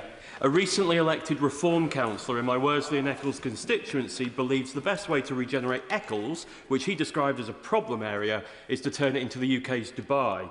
However, it might surprise him that the council has already brought the town centre into public hands, and during the consultation not one single actual resident raised the prospect of debacles. Our communities need regeneration led by genuine involvement of local people, like that being delivered in Brookhouse and Peel Green through Pride in Place. Will the Leader of the House consider a debate on government time to ensure that local people lead in how their towns are regenerated? Thank you, Madam Deputy Speaker. My honourable friend is a great champion for regeneration in his area, and his commitment to that stand in stark contrast to the approach of the Reform Council that he refers to. As he will know and the whole House will know, the Government is already taking action to regenerate our high streets with a £5.8 billion Pride in Place funding to deliver for places like Eccles. But I will think about whether or not we can find some time to debate the success of that programme. Sir Ashley Fox. Deputy Speaker, in February I asked the Minister of State for Health about access to dentists in rural areas. The Minister said from the dispatch box that he would write to me with the numbers of how many more dental treatments had been provided in my constituency and Integrated Care Board. I was concerned when the Minister replied that Somerset ICB delivered 5,559 fewer NHS dental treatments in the 7 months to October 25 compared to the same period before the election. That is 4% fewer dental treatments in Somerset under Labour.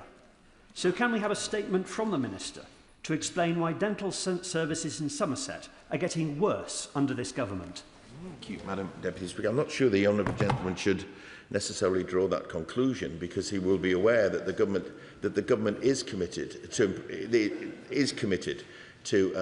improving access, but he will know that takes some time to turn around the system which we inherited. But he's right that if he gets information from ministers, he should get an update as well on the progress that we're making. And I'll make sure that he gets that from the relevant minister. Leanham. Thank you, Madam Deputy Speaker. I would like to pay tribute to Councillor Angela Loughran, who sadly passed away. She first represented the Manor Ward in '97, and for nearly 30 years she tirelessly worked for her residents. She was a true public servant, a previous teacher, and will be greatly missed by her friends, family and the wider Stafford community. Now, in a recent survey of more than 500 residents, 61% cited the return of an indoor market in Stafford as their top priority. And I'm campaigning with residents for that.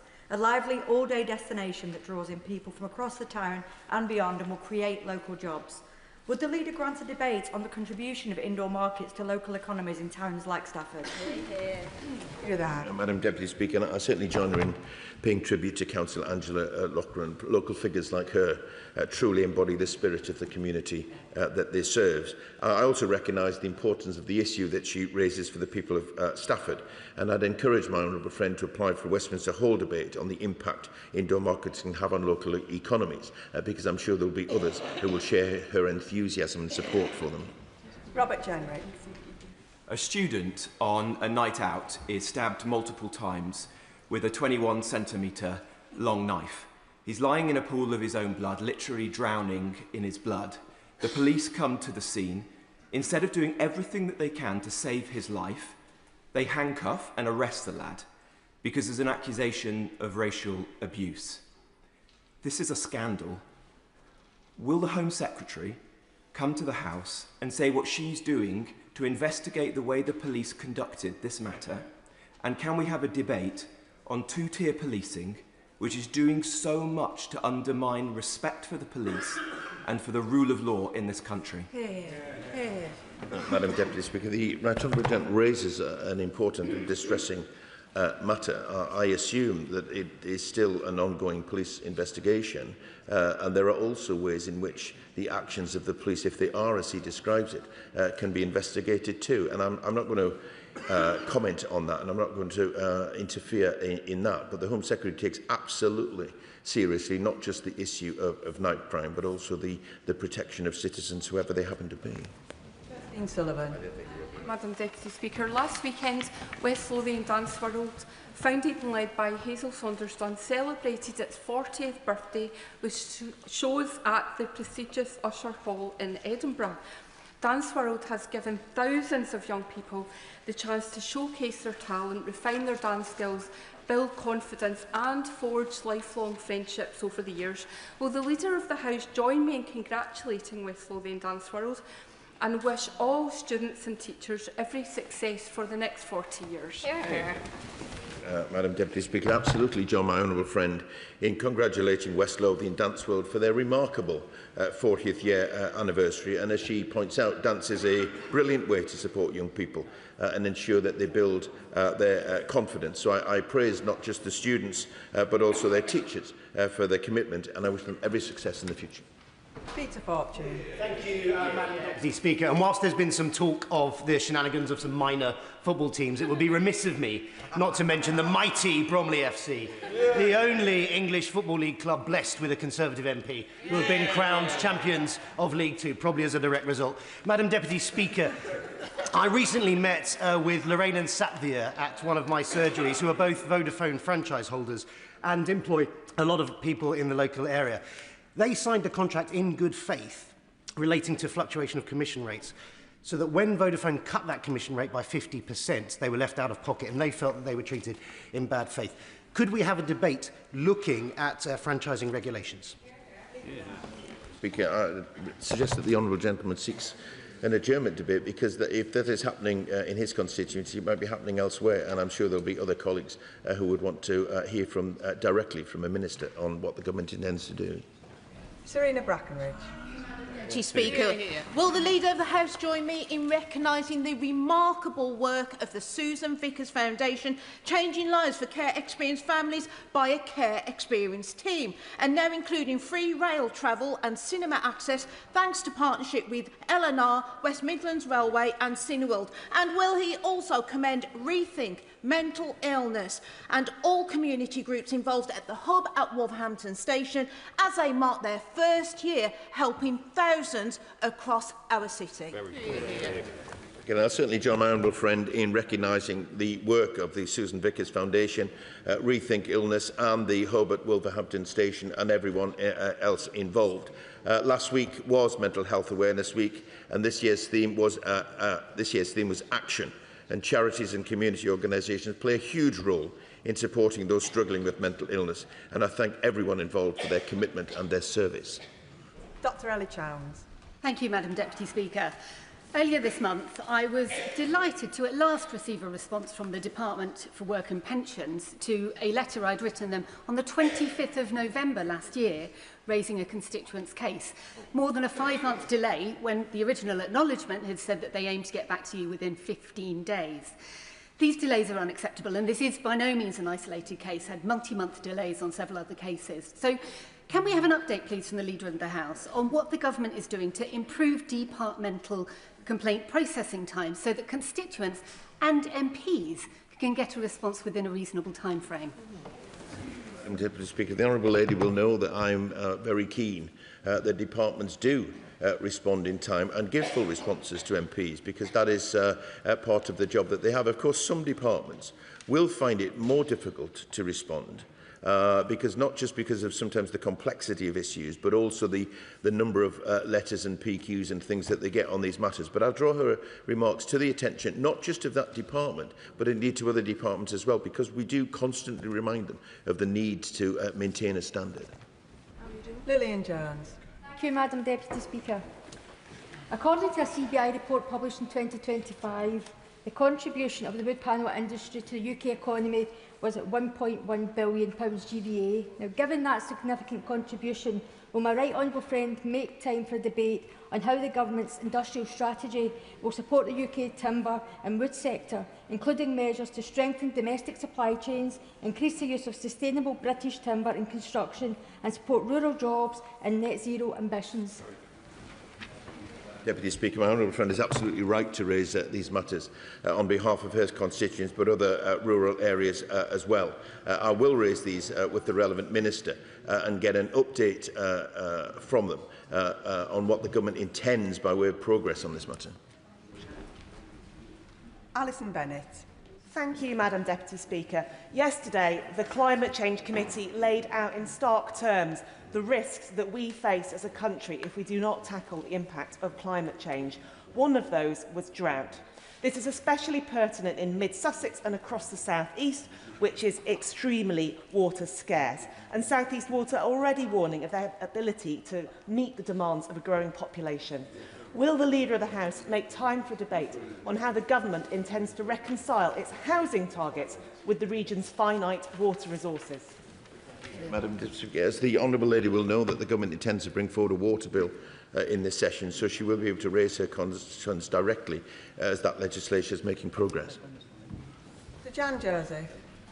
Madam Deputy Speaker, Kent Fire and Rescue Services will shortly launch a consultation on the modernisation of its service as a result of a shortfall in funding. As a former public sector worker, I recognise the importance of reforming our emergency services to ensure they remain both effective and efficient. It is equally vital that these services respond to the evolving risks faced by local communities, particularly in rural areas. Could the Leader of the House find time for a debate on the importance of fire and rescue services, their funding and the steps needed to protect provision in rural communities? Madam Deputy Speaker, my honourable friend raises a very important matter, and I want to take this opportunity to place on record our thanks to firefighters and fire service staff for all the work that they do. He will know that the government is committed to working with the fire sector to make sure that the funding system remains fair and responsive, but I'll make sure that the relevant minister hears his concerns. Will Forster. Madam Deputy Speaker, Woking's only brewery, Thurston's, is sadly closing down. The owner, John Mintram, said it's all getting too expensive, people are feeling the squeeze, and you can't sell £8 or £9 pints.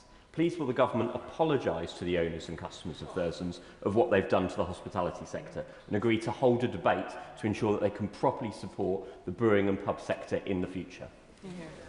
Very much indeed, Madam Deputy Speaker. I don't accept the premise of the honourable gentleman's question, because this government has done a great deal to support the sector and continues to do so.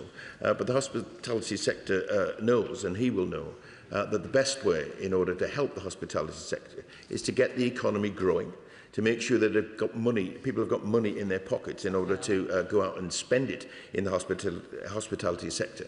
And that is the first priority of this government, to make sure that we tackle the cost of living crisis and that we get the economy growing. Gorinder Joss. Thank you, Madam Deputy Speaker. Hoarding disorder is a distinct mental health condition, although often confused with OCD. It causes individuals to fill their homes with items they feel unable to discard, even when it causes danger and risks physical injury. In the UK, it is believed that up to 3 million adults suffer from this chronic and progressive condition. So does the Leader of the House agree with me that it is now time to have a national hoarding strategy offering a consistent, comprehensive approach to care, prioritising early intervention and clear pathways for specialist mental health support? Madam Deputy Speaker, my honourable friend is absolutely right to raise this matter. The impact of hoarding can be severe. There are no plans for a specific hoarding strategy, but the government has announced plans for a new mental health strategy, which will seek to provide the right support to people with a mental health condition. The call of evidence, Madam Deputy Speaker, is live now, and I'd encourage my honourable friend and others across the House to contribute. Tessa Mullins. Deputy Speaker, my young constituent Alex is paralysed after a dreadful road accident a couple of months ago. He wants to return to Loughborough University for his third-year studies as soon as possible. He's been told by the wheelchair services team that he has to have a 27-kilogram wheelchair to start with, then have a different one, and that's what everyone gets, even though he'll never have the strength to operate it himself as it's too heavy. The staff know this, Alex knows this, his parents know it, but there seems to be no way to stop the madness and waste to get him a wheelchair that meets his needs. So can I ask the Leader of the House, please, to speak to the Secretary of State for Health and Social Care to review the NHS wheelchair policy so patients have appropriate equipment from the outset, rather than wasting money and time and causing patients and their families such unnecessary distress. Madam Deputy Speaker, I'm sorry to hear of the experiences of Alex, because the government wants to see a situation where individuals get the support that they need, not just generalised support. So I hope that the people that make these decisions are listening to what the Honourable Lady has said, but also I will draw it to the attention of the Minister to get an update on what the government is prepared to do on this. David Williams. Thank you, Madam Deputy Speaker. Recently, I attended an incredibly informative SEND roundtable organised by PEGIS, that is the Parent Engagement Group in Stoke-on-Trent. As we know, in this place, we make our best policy when we listen to people who have real lived experience.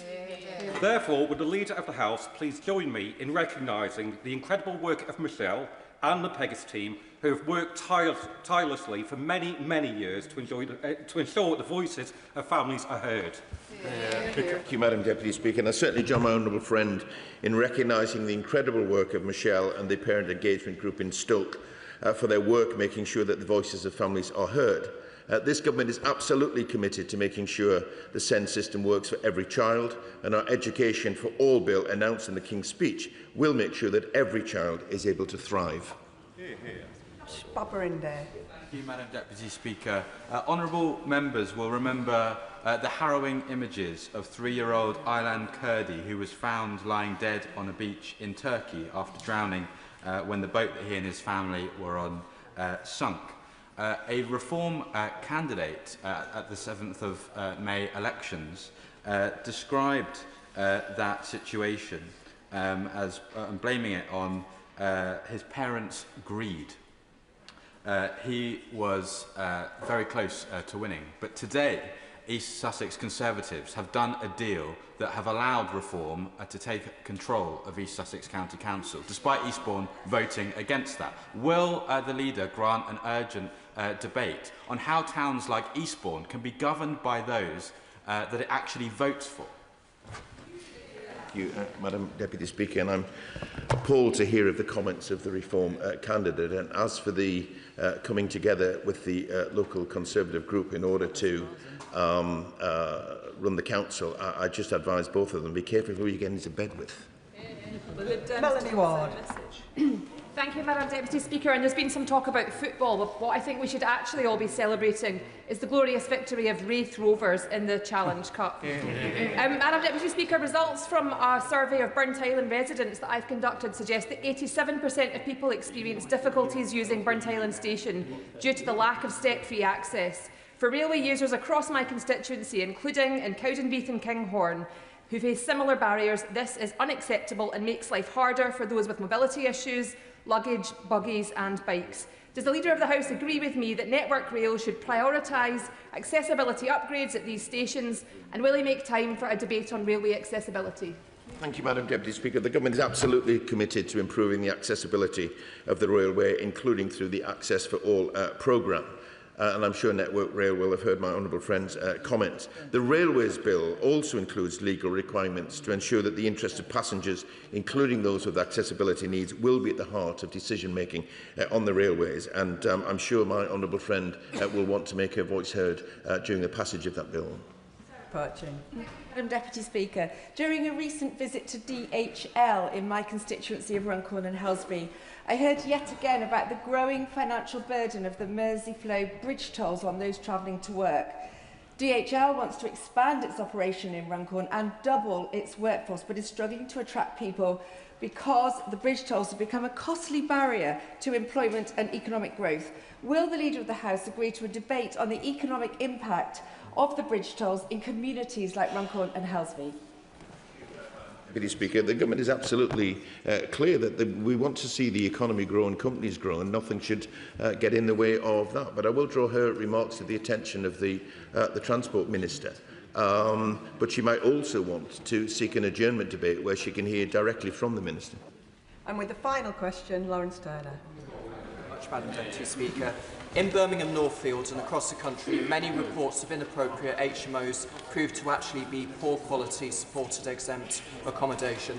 At their best, SEAs can provide a valuable service, but at their worst, they can be a byword for neglect, antisocial behaviour, exploitation and serious organised crime.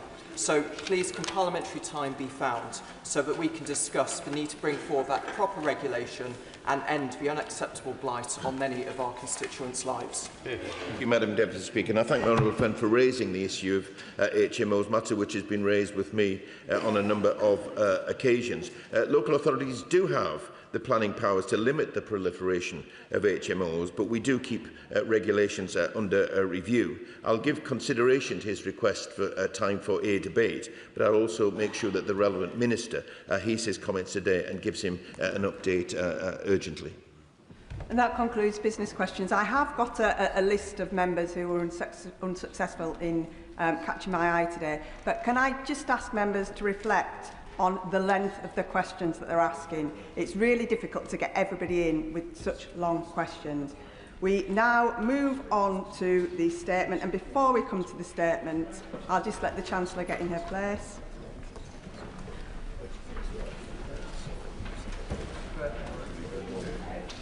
And before we come to the statement, I have to say to the Chancellor that Mr Speaker has checked the ministerial code, and it makes clear that important policy announcements should be made in the first instance in this House when it is sitting. This House and its members should be the first to know what the government is doing, not TikTok. Posting videos on social media announcing new policies before informing this House is not in line with the government's own rules. This is a new parliamentary session and ministers must do better. I now call on the Chancellor. Chancellor.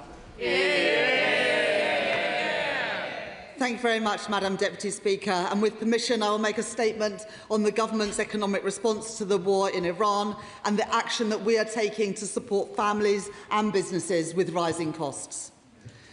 Madam Deputy Speaker, the government has the right economic plan.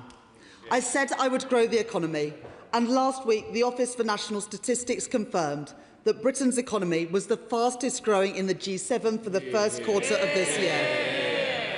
We beat the Office for Budget Responsibility's forecast in the spring, with economic growth at 0.6% in the 3 months to March.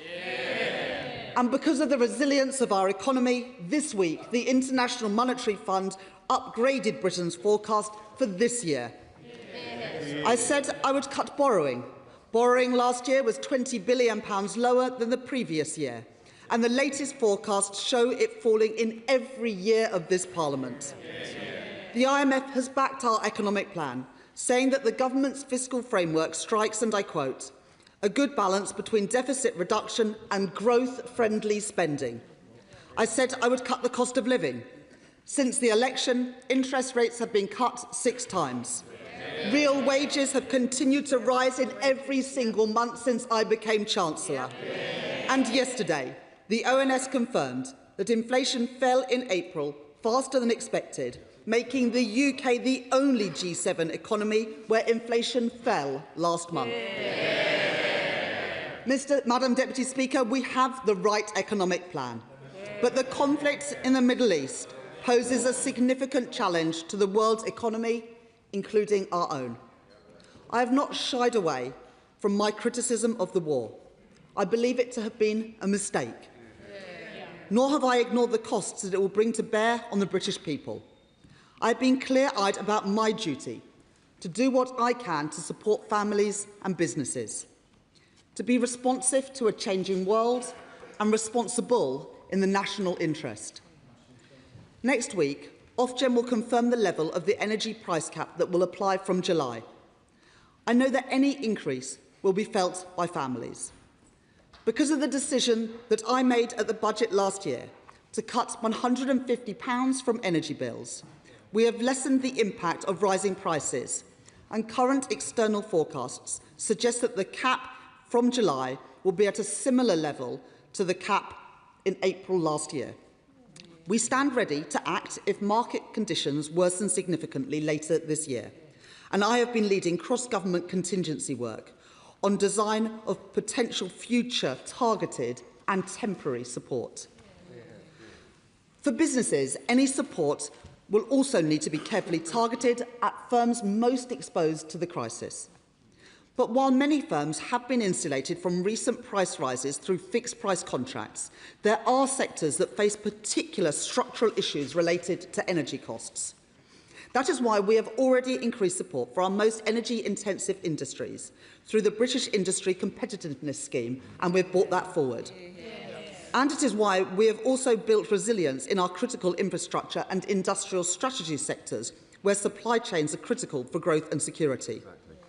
Following representations from my right honourable friends, the members for Redcar, Mid Cheshire and Bathgate Linlithgow, and building on the good work of the Minister for Industry, I am today establishing a £350 million Critical Chemicals Resilience Fund to support strategically important producers.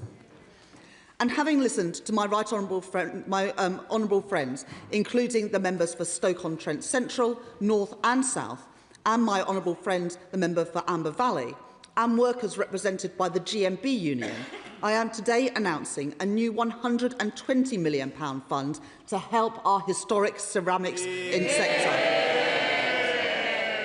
helping them to increase efficiency and drive down energy costs, because we will always stand up for British industry and for British jobs. The Government has also this week set out additional targeted support for those businesses most exposed to rising fuel costs. For hauliers, the Government is granting a 12-month road tax holiday for HGVs, saving the typical heavy lorry up to £912. To support farmers and the rail freight industry, I have decided to cut duty on red diesel by over a third until the end of this year. And having heard from my honourable friend, the member for Oldham West, Chadderton and Royton, and the trade union Unison, I can today announce a 10p per mile increase in tax-free mileage rates, backdated to April 2026, benefiting those who need to drive for work, from care workers to plumbers. Madam Deputy Speaker, when a country faces challenges because of higher oil and gas prices, we must ensure that those who benefit from increased prices and volatility pay their fair share. In my first budget, I extended and increased the Energy Profits Levy. Last year, I announced a new permanent windfall tax regime on oil and gas prices. Last month, I increased the Electricity Generator Levy, alongside further action to weaken the link between high gas prices and electricity prices. Today, I am bringing forward specific changes to the taxation of foreign branch profits, changing how companies are taxed in relation to their overseas activities.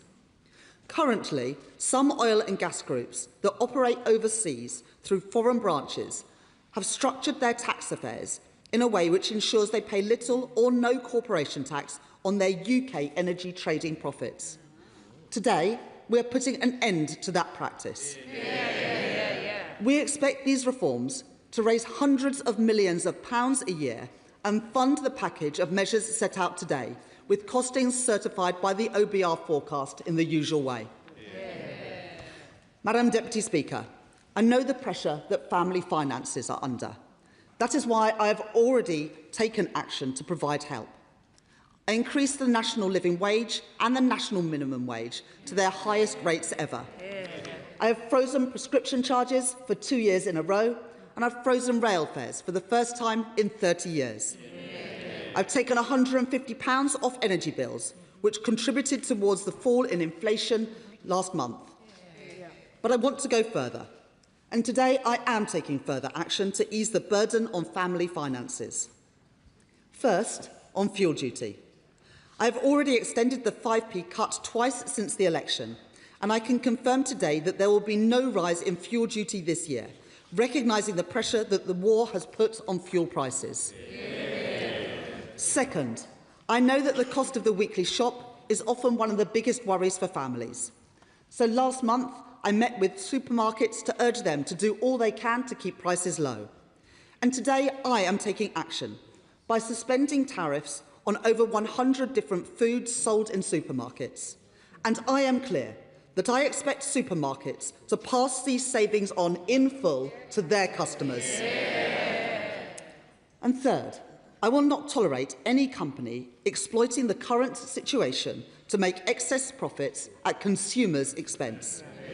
So I am bringing forward tough new powers so that the Competition and Markets Authority and other regulators can take action when firms break the rules. Fourth, for many families, driving is not always an option. Buses are the most popular form of public transport in Britain, with over 4 billion journeys made last year. I have already extended the £3 bus fare cap to March 2027, and today I can confirm that bus travel across England will be free for children aged between 5 and 15 throughout August.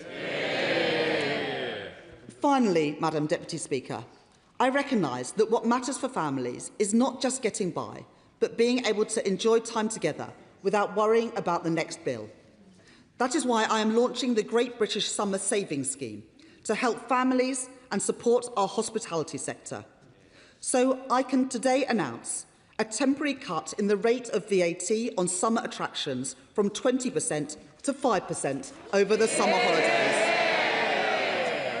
This will apply to ticket prices for both adults and children, covering attractions such as fairs, theme parks, zoos and museums. It will include children's tickets for cinemas, concerts, soft play and the theatre. And it will cut the cost of children's meals in restaurants and cafes from 20% VAT to 5% as well. These changes will apply across the UK, from the start of the Scottish school holidays on the 25th of June and run until the end of school holidays in England, Wales and Northern Ireland on the 1st of September. Madam Deputy Speaker, this government has the right economic plan. We promised to grow the economy, and we have. We promised to cut inflation, and we have. And we promised to cut the cost of living, and we are. Promises made by a Labour government, promises delivered by a Labour government, and I commend this statement to the House. Thank you, Madam Deputy Speaker. And could I thank the Chancellor for advance sight of her statement, though, of course, the press got even more advance sight of it. Madam Deputy Speaker, the decision taken to cancel the increase in fuel duty is welcome. It has been a long time coming.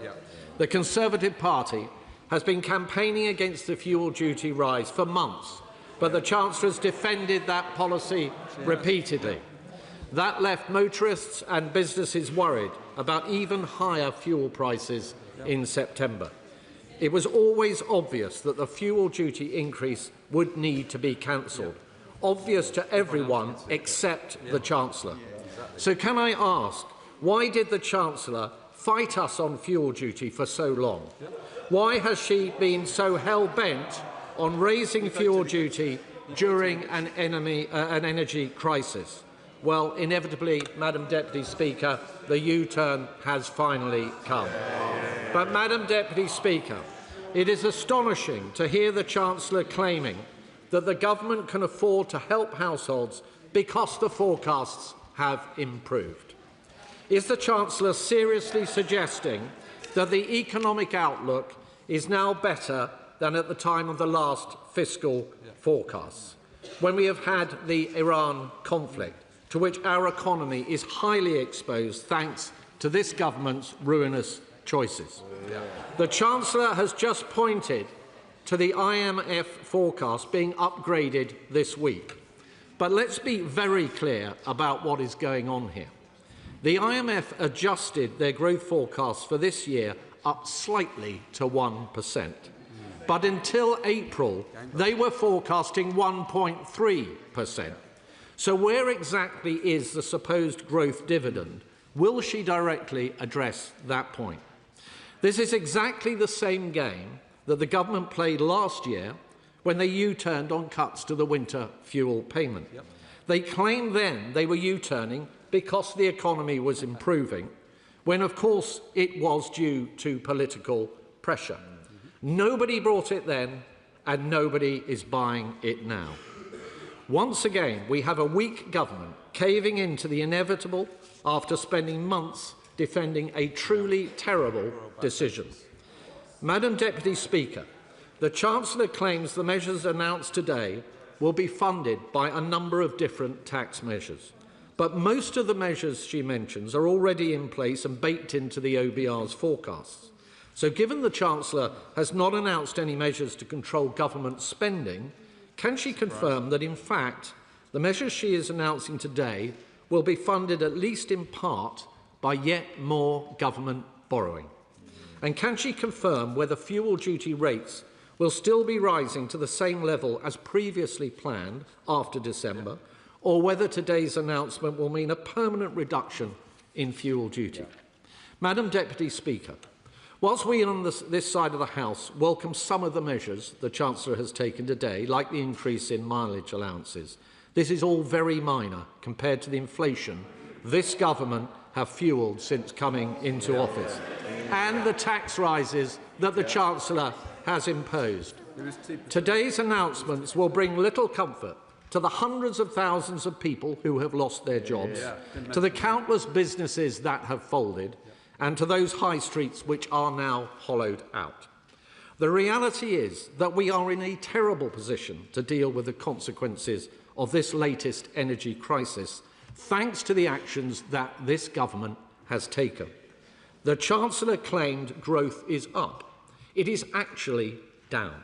She claimed borrowing is down. It's 75% up compared to the plans that she inherited. She claimed she's fighting inflation. We have the highest inflation in the G7. She claimed she's cutting energy bills. Energy bills have gone up under this Labour government. And of course, she didn't mention unemployment. On the energy, Madam Deputy Speaker, on energy, this government have made a conscious decision not to exploit our own natural resources in the North Sea, weakening our economy and our energy security, whilst importing oil from Putin's Russia at the cost of Ukrainian lives. Families and businesses are facing rising costs and rising taxes. People are losing their jobs. The country is hurting. If the Chancellor was serious about the challenges we face, she would commit to getting spending down, tackling the benefits bill, getting taxes down to strengthen our economy. But thanks to the Chancellor's mistakes and the weakness of this dying government, this statement today is all we get. Does the Chancellor really think this is enough? Thank you very much, Madam Deputy Speaker. Let me take the issues that the Shadow Chancellor has raised. First of all, on fuel duty. When I became Chancellor of the Exchequer, the freeze in fuel duty was due to expire under the plan set out in the final budget of the Conservatives within a matter of months. I've frozen fuel duty twice already, and I've frozen it again today. And indeed, I've frozen it with more than 3 months to go before the increase was due to happen, giving people plenty of time. I have always said, since the Middle East conflict began, that I would keep an eye on what was happening to oil and gas prices and set out plans ahead of the change due to come to effect in September, and that is exactly what I've done. But I've also gone further in 3 specific areas, with additional support for hauliers, additional support for red diesel, particularly helping the rail, freight industry and farmers, and also the higher mileage rates. And the Shadow Chancellor says he welcomes the changes on mileage rates. Well, it's the first time they've been increased since 2011. So if he welcomes them so much, why didn't they increase them when they had 14 years in government? On the Iran conflict, well, let's remember that this is a war that the UK did not start, that this government chose not to join, whereas the Conservatives and Reform were cheering on that conflict every step of the way.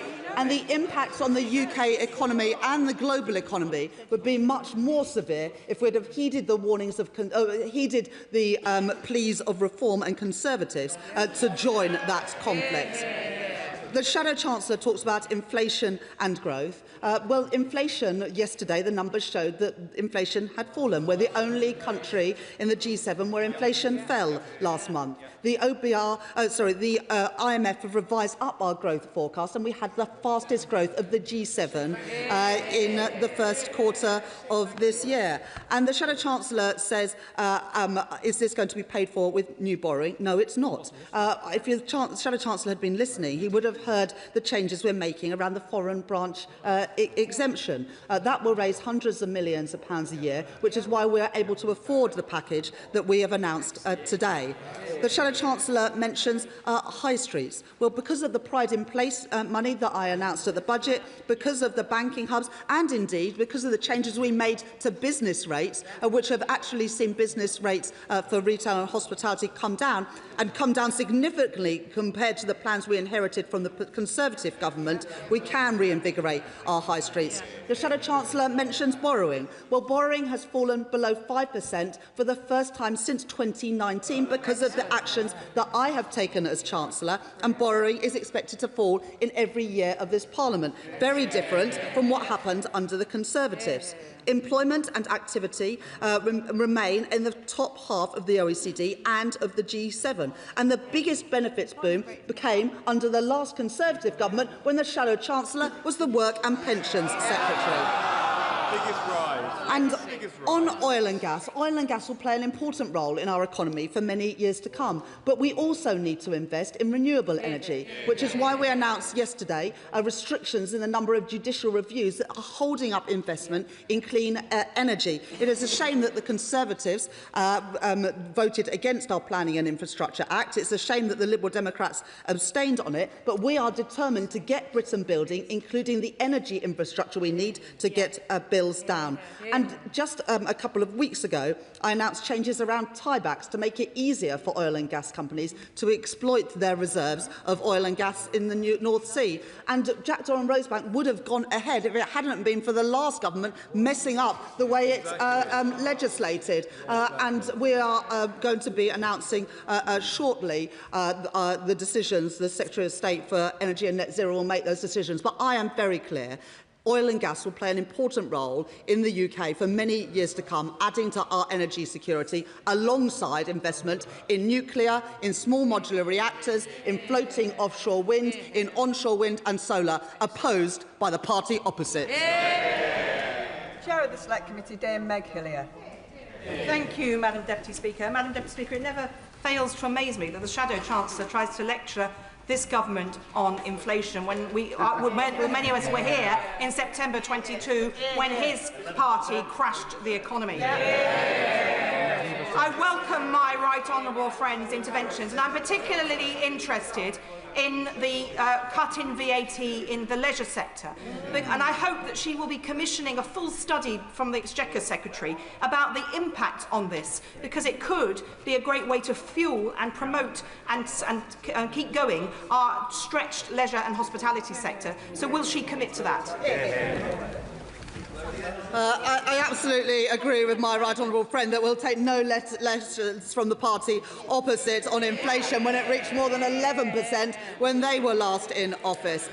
In terms of VAT on the leisure sector, we are making these changes from the 25th of June right until the 1st of September to help boost the hospitality sector, but also to help families, crucially to help families during the summer. Our expectation is that this will cost taxpayers money, but it is funded through the changes we're making around the foreign branch exemption so that companies can't book losses overseas to avoid paying their fair share of corporation tax here in Britain. Liberal Democrat spokesperson Daisy Cooper. Thank you, Madam Deputy Speaker. I do feel as though we're slightly through the looking glass. For 6 months, we Liberal Democrats have been calling for an emergency temporary VAT cut for hospitality, leisure and attractions, and our pledge was fully funded.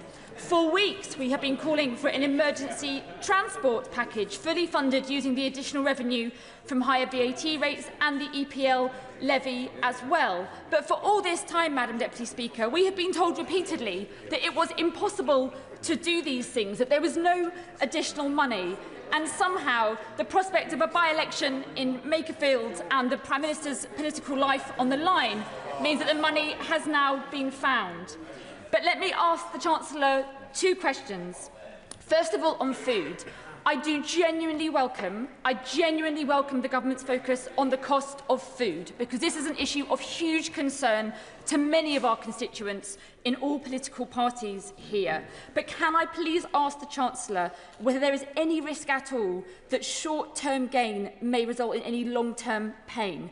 By looking at these tariffs, has the Chancellor had any conversations with the food manufacturing industry about whether they can remain competitive, whether there's any risk that removing these tariffs might inadvertently undermine our food manufacturing sector, and if there is any risk, whether she would look at our plans for a good food bill and promoting nature-friendly farming? And I ask that question in the spirit of constructive opposition. And secondly, Madam Deputy Speaker, the Chancellor and her ministers will know that we are due to have a very hot summer. And that means that outdoor attractions will have huge demand, because children will want to be outside in this hot weather. Indoor attractions, such as soft play centres, will not benefit so much because there won't be much demand in the summer months, but there will be demand in the winter months. And so could I ask the Chancellor to look very carefully at the differences within the attraction sector, because children are priced out of play when they need to go indoors in the winter months, not so much in the summer months. Thank you. I thank the honourable lady for those questions. I'm not sure whether she welcomes the changes around the foreign branch exemption or not, which is what is going to pay for these policies today, ensuring that companies pay their fair share of tax here in the UK. But it is important that we always say where the money is going to come from, because unless you can do that, all it results in is higher inflation and interest rates in the future. And that's why I've always been clear that everything I will announce is always going to be fully costed and fully funded. On food, you can't say you both welcome and think that we need to help with the cost of living, but then you're a bit uncertain about tariff reductions. But we have focused these tariff reductions on food products, agri-foods, that we don't produce in significant quantities in the UK, and we've worked very closely with the Department for Business and Trade in identifying those sectors.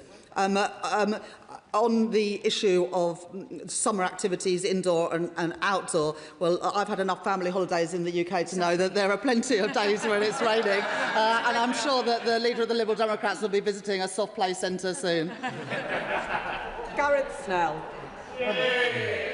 Thank you very much, Madam Deputy Speaker. And can I declare my chairmanship of the APPG for ceramics? Can I thank the Chancellor for today's announcement, and can I also thank the work done by the Right Honourable Member for Hove and Portslade and the Minister from Stockton North for their support. This is a really big step towards support for a sector that offers so much to this country, and can I thank Sharon Yates and Finbar Barry from the GMB, as well as Rob Willow and Hannah Rolt from Ceramics UK for their leadership in this. But could I extract from the Chancellor a commitment that this is the next stage of a new partnership between the UK Government and UK Ceramics, because today's announcement will absolutely help us survive, but with more working together we can thrive as a sector and do our bit to boost exports, boost growth and create well-paid unionised jobs in this country. I genuinely want to pay tribute to my honourable friend for the work that he's done on behalf of businesses and working people in his own constituency. And along with the other Stoke MPs, the MP for Newcastle-under-Lyme and the MP for Amber Valley, you've made the case powerfully and convincingly. And I can absolutely commit today to work with Ceramics UK, the GMB and the MPs and the wider sector to make sure that the ceramics industry does indeed thrive in the UK. Stuart Anderson. Thank you, Madam Deputy Speaker. On the tariffs, I want to explore what the Chancellor said on significant quantities, because what is a significant quantity for a supermarket can be a completely different scale for a small South Shropshire farmer. can the Chancellor guarantee that no South Shropshire farmers are going to be undercut by these tariffs and none of the supermarkets will pass on these cost cuts to British farmers? It is really important that we help our constituents with the cost of living. And the tariff reductions that I've announced today will save the British shopper £700 million. That is a significant reduction in the cost of the weekly shop for families across our country. But we've carefully chosen these tariff lines and the full details will be published. We'll be consulting over the next week or two to make sure that we get these exactly right. But we've worked hard to make sure that this does not affect British farmers, and it's also indeed why we're helping British farmers with the changes we've made around red diesel today. John Grady. Thank you, Madam Deputy Speaker, and I welcome my right honourable friend's statement. It's great news for the cafes and restaurants in my constituents, of which there are many, and to the showmen. There are very many showmen and women who run Scotland's and Britain's great fairs as well. I know the party opposite object to all of this. It is the party opposite that left us with debt to GDP of almost 100%. And there's nothing progressive in running debt levels like that, and the Chancellor is right to focus on paying that debt off. Many of my constituents in Glasgow East rely on cars and vans to get to work and do their work. They face extortionate charging for parking in town with the SNP Council, which is utterly anti-car, and regular bills for repairing their cars and vans from all the potholes. Would my right honourable friend set out how she is helping hard-pressed car and van drivers in Glasgow? I thank my honourable friend for that question, and he's absolutely right. There is nothing progressive about piling up the debt that future generations will have to pay, and that is why our fiscal rules are getting the debt and the deficit down, whilst also enabling us to invest in our country's infrastructure and public services. In terms of helping people with the cost of driving, we have frozen fuel duty until the end of this year, but recognising that some people rely on their cars and their vans more than others, we have also taken off the HGV tax for this year, saving HGV drivers up to just over £900 a year. We have cut the duty on red diesel by more than a third, and for those people employed and self-employed, we've increased the tax-free mileage rates to help them with the cost of fuel too. Dr Andrew Mirison. Madam Deputy Speaker, the announcement on red diesel will be welcomed by my farming constituents, and they will await details on the tariffs that she has cited with a great deal of interest and with a certain amount of trepidation. But will she acknowledge that a third of the world's fertilisers pass through the Strait of Hormuz, and the increase in the price of that fertiliser is bound to have an impact on British agriculture and therefore on prices in the shops? So what will she do to relieve some of that, in some cases existential pressure on farms in the United Kingdom? I thank the honourable gentleman for that question, and I would urge him and also businesses, farmers in his constituency to look at the list of products and make sure that feed into the consultation over the next week or so. We are obviously keen to bring these tariff reductions into effect to reduce the prices in the shops for all of our constituents, but we want to do it in a way that is respectful of British farming, which is why we've chosen the tariff lines that we have. And we are, as the honourable gentleman recognises, doing more to support farmers with the reduction in red diesel. The best way, though, that we can help all of our constituents and the farming sector and others is to bring this conflict to an end and reopen the Strait of Hormuz, which is why the Prime Minister and the Foreign Secretary are working intensively with international partners to do just that, and at the same time working to diversify our supply of oil and gas so that that fertiliser that the honourable gentleman rightly refers to is still available for our farmers. Lindsay Farnsworth. Thank you, Madam Deputy Speaker, and I thank the Chancellor honestly for her statement. As she has mentioned, and many members of this House will be aware, I've been campaigning hard for the ceramics sector with a view to saving Denby pottery. And I want to thank the Ministers in the Treasury and Department for Business and Trade for their ongoing engagement through the many meetings that we've had on this point. So I'm delighted to hear about the £120 million support package today, This is a clear indication that the government is supporting and backing UK ceramics, and it will make Denby Pottery a more attractive prospect for any potential investors. But with this in mind, the current circumstances that Denby Pottery faces, can the Chancellor please commit to ensuring that the funding is available as soon as possible in the hope that Denby can be saved?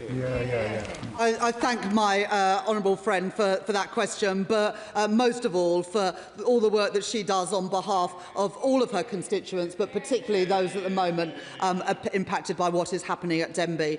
It was my privilege to come to Amber Valley with my honourable friend just last year to meet businesses from across her constituency. We are backing UK ceramics. We want to find a future for Denby, and we will continue to work with my honourable friend to achieve just that. Alistair Carmichael. Madam Deputy Speaker, I remind the House of my entry in the Register of Members' Interests. Last year, Madam Deputy Speaker, suckler beef farmers in my constituency were getting paid £7.30 per kilo for their finished product on the hook. Yesterday that was down to £5.75 and it is still falling. The price paid to dairy farmers for their milk is through the floor. Arable farmers are struggling after 2 catastrophically bad harvests. The red diesel cut is welcome, but that will not help farmers who are struggling with rocketing prices for fertiliser, or indeed those who are requiring to heat glass houses. Opening the door to ever wider to food imports risks undermining domestic food production. So if food security genuinely is national security, surely our food producers and manufacturers should have access to the same support as other critical sectors. So will the Chancellor look again now at adding food and drink to the government's industrial strategy so that they can have access to the same support as other sectors? I thank the honourable gentleman for that question, and I know as chair of the Select Committee he'll play a key role in scrutinising what the government are doing. Red diesel will have an immediate and important impact on the costs for farmers, with a reduction of more than a third in the rate of duty. I also appreciate the fact that his party, like the government, did not support the conflict in the Middle East and recognised that it was a mistake that would have an impact on businesses here at home. And that's why we are doing everything within our power, both to reopen the Strait of Hormuz to ease these pressures on consumers and businesses, including farmers, but also in the meantime to diversify supply and opening up new refining facilities in the UK to help businesses, including farmers, during these challenging times. Dr Alison Gardner. Madam Deputy Speaker, and the Potteries welcome this statement today. Madam Deputy Speaker, I have been working with local companies, with the TUC, GMB and research organisations to develop proposals to support the ceramics industry to innovate, improve energy efficiency and decarbonise. And I have previously called on the government to release an industrial energy innovation fund for energy-intensive industries, with government grants to explore process efficiency and new technologies, as well as vouchers to access shared pilot facilities. Could the Chancellor therefore clarify that part of the £120 million funding announced today could be used by ceramics companies to access and invest in innovations such as AI-enabled process optimisation and energy technologies to help reduce energy bills? I thank my honourable friend and all the MPs involved in helping put together this scheme of support for ceramics, and like my honourable friend, welcome the work of the TUC and GMB in this. Look, innovation and ensuring that the industry is sustainable and competitive for the future is absolutely essential. This isn't just a sticking plaster policy. This is about setting up the industry for the future, including investment in innovation and R&D, and also the diversification of energy supplies. Kirsty Blackman. Thank you very much, Madam Deputy Speaker. In oil and gas jobs, the UK is losing 1,000 jobs a month. The Chancellor is aware of this, and we have made it very clear to her that we are keen to move to the OGPM as soon as possible. We would urge her to do that. In the foreign branch profits section of the announcement today, would the Chancellor let us know whether or not they have modelled the job losses that may occur as a result of this change in policy, and if she can tell the House how many job losses she thinks might occur because of this change in the oil and gas taxation regime. I thank the honourable lady for her question, and like I've said in previous answers, I recognise the role of oil and gas in the UK and its importance to the UK for many years to come, which is why we have changed the rules around tiebacks and why we've put in place a permanent mechanism for taxing windfall profits.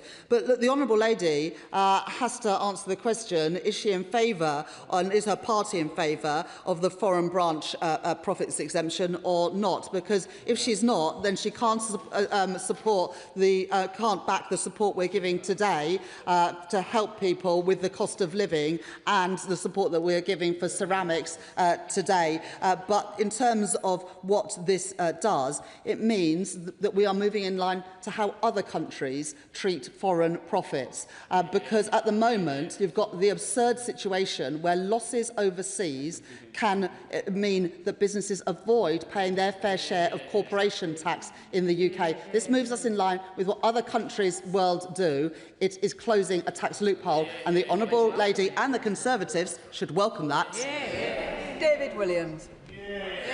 Thank you, Madam Deputy Speaker. And what a day to be a Stokey. Now, as the Chancellor knows, my mum proudly works in the pot banks of Tunstall and Burslem, and 10 weeks ago I asked the Prime Minister in this place what support the government could offer our ceramic sector. Well, the good news is my mum's watching again right now at home. And she's clearly happy because I've had a free word text and it says, "Nice one, Duck."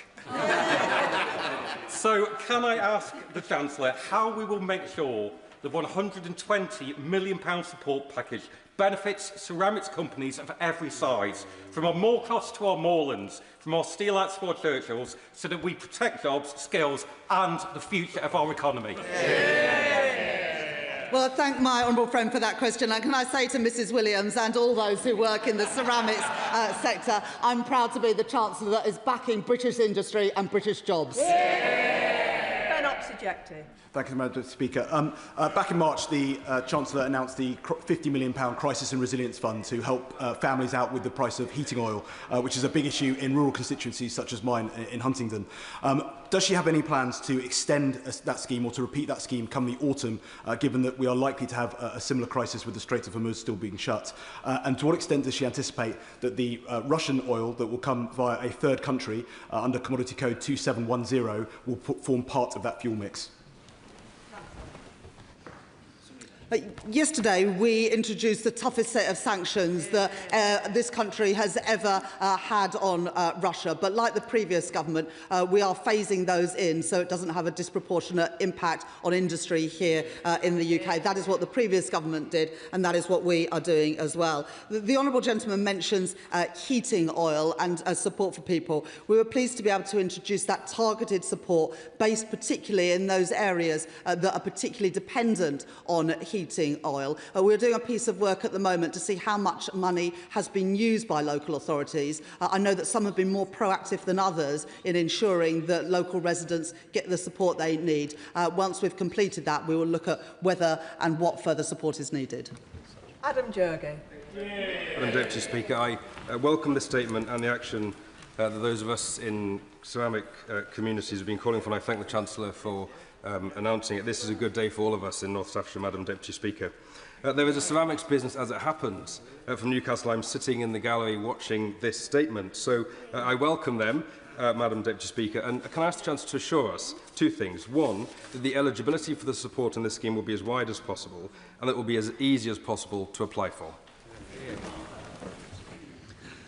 Well, I'm pleased to know that a business from Newcastle under Lyme from the ceramics sector is here today. And I say to them directly, this government has got your back and wants to work with you and the trade unions that represent people in the sector to ensure that the ceramics industry plays an important part in British life, particularly in those pottery communities for many years to come. And of course, we'll be setting out the details of the scheme. But like the MPs for Stoke, Newcastle and also Amber Valley, this government is very keen to crack on with the scheme and make sure that businesses can get the support that they deserve. David Mundell. Thank you, Madam Deputy Speaker. Could the Chancellor expand on her discussions with the supermarkets and their role in keeping prices down, because there is always a concern that when the supermarkets make special offers or reduce prices, rather than absorb the cost of doing that themselves, they pass those on directly to farmers and their suppliers, who are not in a position to absorb those costs because of the fixed costs that they are required to make in terms of their production costs. The honourable gentleman makes a really important point. Today, I've set out a number of measures that will directly help the supermarkets reduce their costs. And it's really important that those cost reductions are passed on directly to consumers. So reducing the cost of running an HGV will have a direct impact on our supermarkets. Reducing tariffs will have a direct impact on the costs of our supermarkets. And also the trade deal that we're looking to do with the EU to reduce the costs of importing food from the EU will have a direct impact on the cost of supermarkets. I say to the supermarkets, those cost reductions must be passed on directly to consumers who are struggling with the cost of living given the conflict in the Middle East. Adam Thompson. Thank you, Madam Deputy Speaker. Can I thank the Chancellor for her statement, and particularly given her VAT cut on theme park tickets, first invite her and all honourable members to join me on my annual trip to Alton Towers this summer. Madam Deputy Speaker, Erewash has many great summer events as well for families to enjoy, like Long Eaton Carnival and the Classic Car Show and the Glow Festival in Ilkeston. But entertaining kids during the summer months can be daunting and expensive for parents. Can the Chancellor elaborate then, please, on how measures she is announcing today will support Erewash families and boost great community events? My only worry with this package, it will ensure that children badger their parents even more for those days out over the summer, and I slightly worry about what I've unleashed in my own household. But I'm pleased to announce today that trips to Alton Towers and other activities, whether it be soft play, fun fairs, zoos and museums, if many kids want to go to those, not mine probably, sadly, will be cheaper this summer because of the action that this government is taking. Robert Jenrick. Deputy Speaker, the Chancellor's approach to the cost of living crisis is to find small ways to subsidise people's costs. Isn't the best solution to build a strong, abundant economy by doing the hard yards of supply-side reforms, where there are better jobs and higher wages, where people are richer and the state has less bearing on their lives? And yet, under the Chancellor, the benefits bill is ballooning, unemployment is rising, particularly amongst the young, and taxes are at their highest ever level. So in the spirit of giving people some relief today, will the Chancellor confirm that, assuming she intends to stay in office for the rest of this Parliament, she won't be increasing taxes on working people at all for the rest of this Parliament?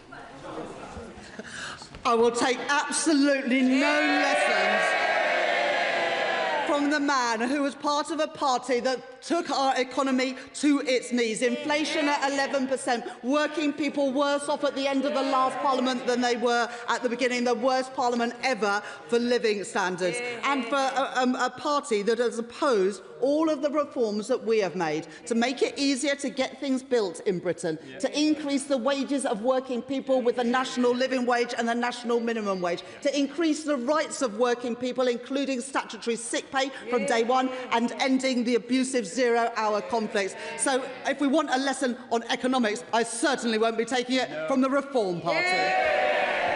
Josh Newbury.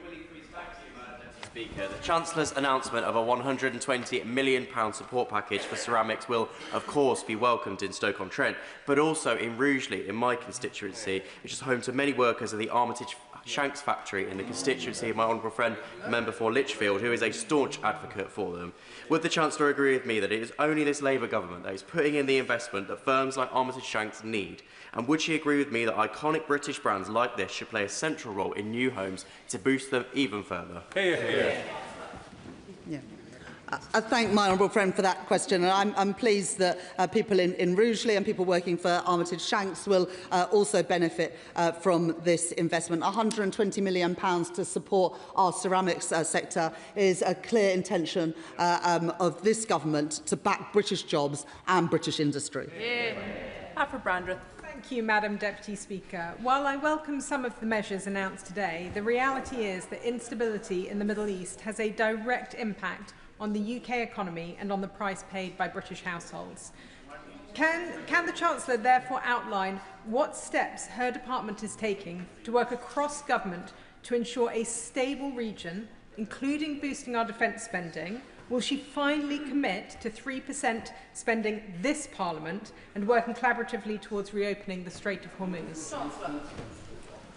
I do think it's a little bit rich for anyone in the party opposite to talk about the instability from the Middle East conflict, a conflict they wanted Britain to join in from day one, a conflict that our Prime Minister made the decision to keep Britain out of because that war was a mistake and it's having an impact on British businesses and British families. I'm proud to be the Chancellor that has overseen the biggest uplift in defence spending since the end of the Cold War. We're spending £270 billion during the course of this Parliament, taking spending to £2.6 billion by April next year. The Conservatives said they'd get to 2.5% by the end of this Parliament. They had no paid-for plans to do so. We are achieving it 3 years early.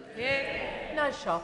Thank you, Madam Deputy Speaker. First of all, can I congratulate the Chancellor on the announcement that she's made? We are very, very welcome. For people in Bradford West, the Great British Summer Savings Schemes, the GBSSS, will go down an absolute treat.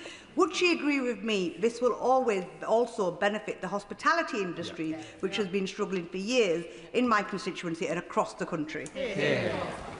Well, we all listened to my honourable friend's response to the King's speech last week when we heard about the great restaurants in Bradford. And I'm pleased to say that children's meals in those restaurants will see their VAT fall from 20% to 5%. So all honourable members who are looking forward to a curry in Bradford can enjoy Mumtaz, Agras and all the other great restaurants in her city. Excellent. Ellie Cham.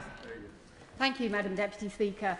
I'd like to start with the positive. So I know that care workers in my constituency of North Herefordshire will really welcome the increase in mileage rates. And I welcome the measures that the Chancellor has announced, which seem to be starting to tackle profit shifting, which is a key problem in terms of tax avoidance.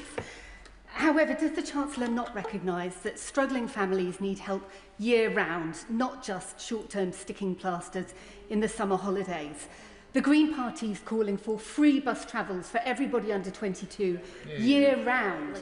We're calling for free school meals for all children to help all families year-round.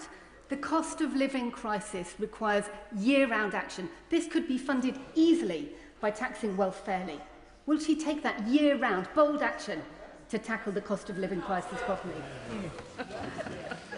I thank the Honourable Lady for that question and her welcome for the changes around mileage rates and also profit shifting. Obviously not all parties in the House welcome that, and I appreciate the fact that hers does. But we are helping working people. The Renters' Rights Act is the biggest upgrade in rights to renters in a generation. The Employment Rights Act is the biggest upgrade in rights to working people for a generation. We've taken the national living wage and national minimum wage to their highest ever levels, and for working families, getting rid of the 30 hours childcare, the free breakfast clubs, the extension of free school meals, but also getting rid of the 2-child limit. All of that is putting money in the pockets of working people, and the measures that I've set out today on bus fares, on fuel duties, on VAT and hospitality and more in the statement today will give further help both in Herefordshire and around the country. Dave Robertson. Thank you, Madam Deputy Speaker. The announcement today of the £120 million fund to support the UK ceramics industry will be so welcome in my part of Staffordshire. Armitage Shanks is often not considered in the same breath as ceramics, partly because of the excellent advocacy of the Stokies, of the members for Newcastle under Lyme and Amber Valley. But actually ceramics goes much further than flatware, and the sanitary ware that comes out of Armitage Shanks is world class. But it is much, much, much more than that. It is the identity of that village, and it is an iconic British brand. The Chancellor's support for Armitage Shanks and the rest of the ceramics industry will go down so well, not just with those workers and the GMB workers who are part of that factory, but also with my community. So can I thank the Chancellor for her intervention? Thank my honourable friend for that question, and he's absolutely right that ceramics play a life in so many parts of our economy, not just in great heritage businesses like Denby, who produce plates and other ceramics, but also, as my honourable gentleman has set out, and in sectors like defence and aerospace, where ceramics are absolutely crucial, and that's why I'm pleased to be able to back them further with the £120 million package today. Joe Robertson. Thank you, Madam Deputy Speaker. The conflict in the Middle East is not the Chancellor's fault, but she has chosen this time to make it more expensive for my constituents to take a car from Fishbourne on the Isle of Wight to Portsmouth. Will she do the right thing and scrap the emissions trading scheme levy that she intends to bring in July of this year? It shouldn't only be Scottish Islands that are exempt. Well, the measures that I've taken today will help people on the Isle of Wight. We've frozen fuel duty now for the third time, compared to the plans we inherited from the previous government would have seen it go up. We're helping farmers with red diesel, we're helping the rail freight sector, and we are also supporting HGV drivers. And, of course, the Isle of Wight is a place where many people go on their summer holidays and enjoy wonderful days out. And so the costs of that will also be reduced, helping the sector in the Isle of Wight this summer. Jim McMahon. I thank the Chancellor for this important statement, not least of all because the previous government failed to act on HMRC mileage rates for the 14 years that they were in power, watching as motoring costs went up year after year and doing absolutely nothing for the self-employed and frontline workers like home care workers.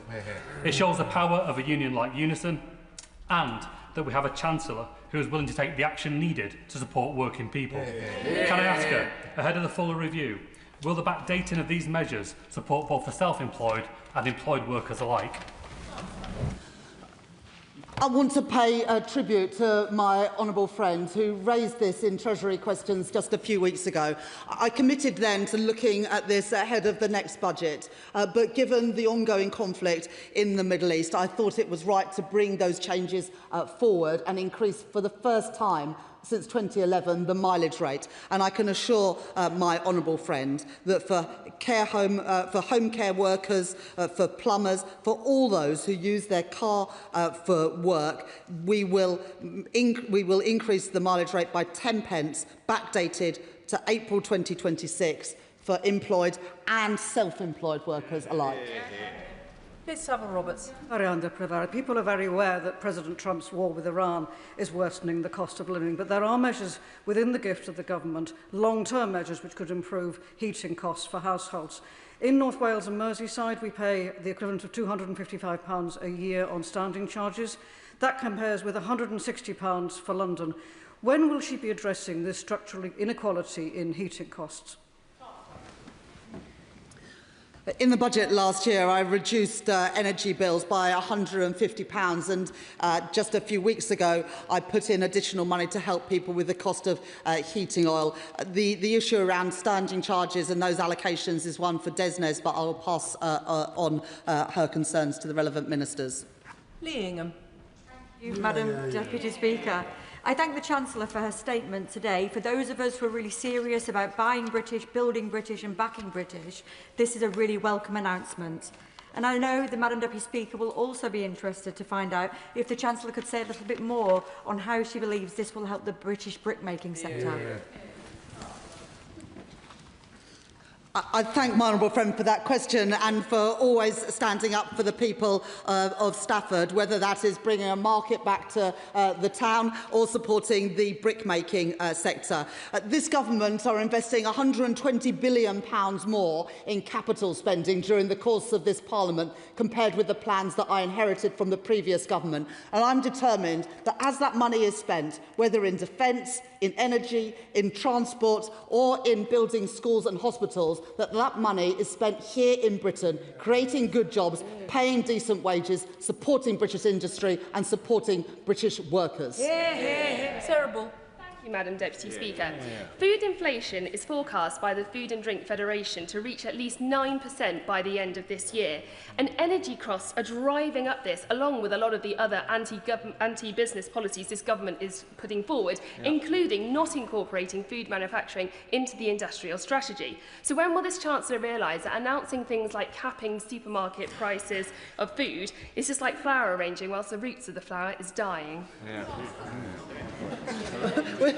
The Honourable Lady says that we should extend the industrial strategy. The previous government didn't even have an industrial strategy. And I would say that £700 million of tariff reductions is not exactly fiddling at the margins.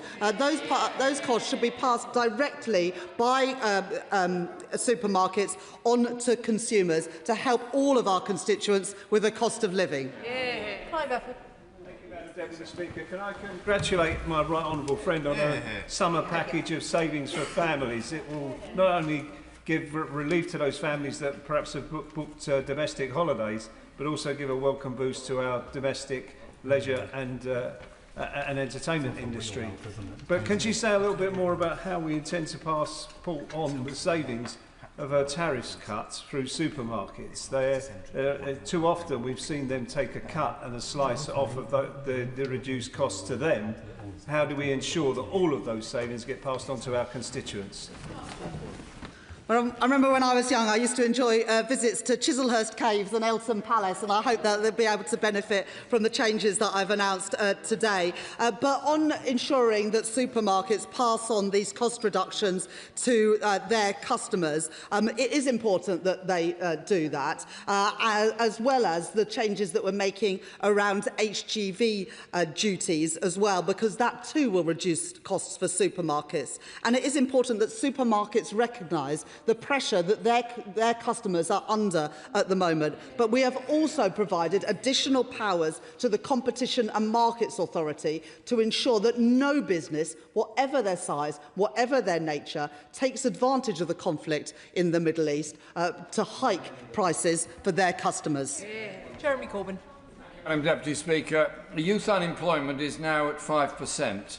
And on current form, it will rise to 5.8% by next year, which will mean a very large number of young people without work. What actions can she take to ensure that young people do get access to jobs, do get access to careers, and not the deeply depressing experience of leaving school, college or university and being unemployed? And a disproportionate number of young people rent in the private rented sector. So could she do something about bringing in much needed rent regulation in the private rented sector also?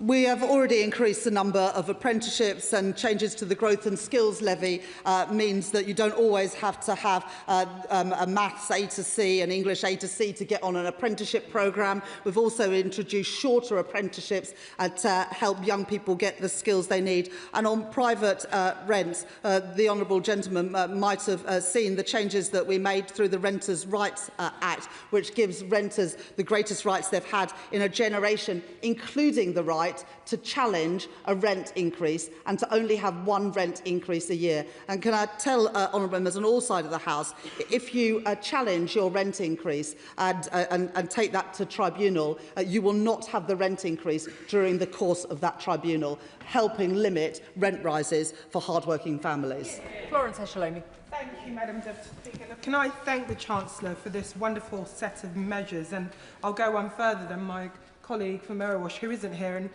invite her across the bridge to some of the greatest attractions in the UK, ranging from the London Eye, the South Bank Centre, London Aquarium, and even Paddington's Experience, which will all benefit from this wonderful VAT cut, an issue that we've been raising for many months, so it's good to see action on that. I went to visit John Ruskin Primary School in my constituency this morning in Camberwell, and if we think that the impact of what is happening isn't affecting young children, it is. Those children were so articulate in raising questions around oil and gas prices and prices in the supermarket. So can I thank the Chancellor for actually addressing this? And just to follow on from the question, how will the CMA be monitoring the impact in the supermarkets? Will there be regular updates to the Treasury? Obviously, there are non-governmental ministerial department, making sure we are really making sure those prices are being passed on to hard-working families. I can confirm to the Honourable Lady that the London Eye will be included. Apparently it is called an observation attraction, and we decided that observation attractions should be part of the package of measures. The Exchequer Secretary and I made sure that that was the case.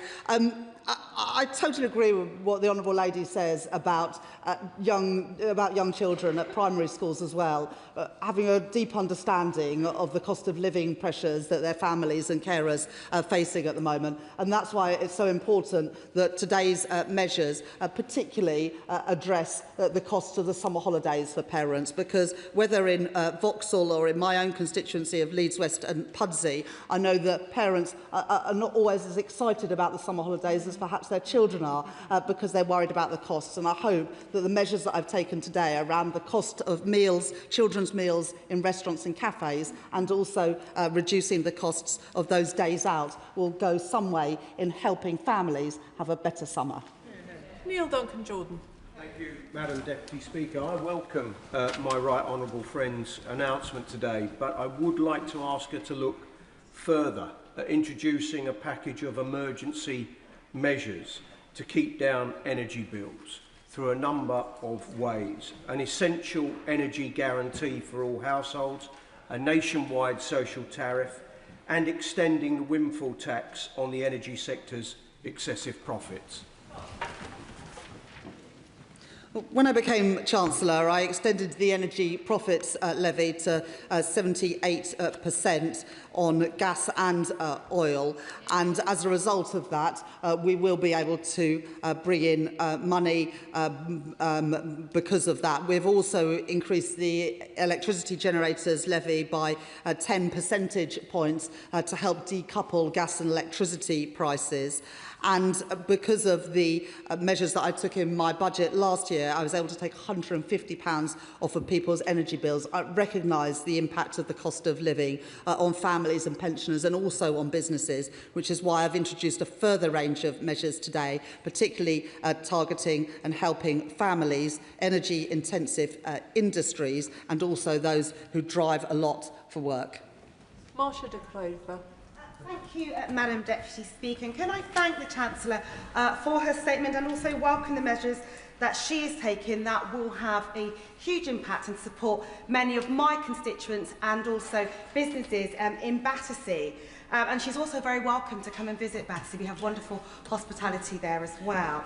But as we are living in increasingly unpredictable in a global landscape, it is vital that we are working with some of our closest allies.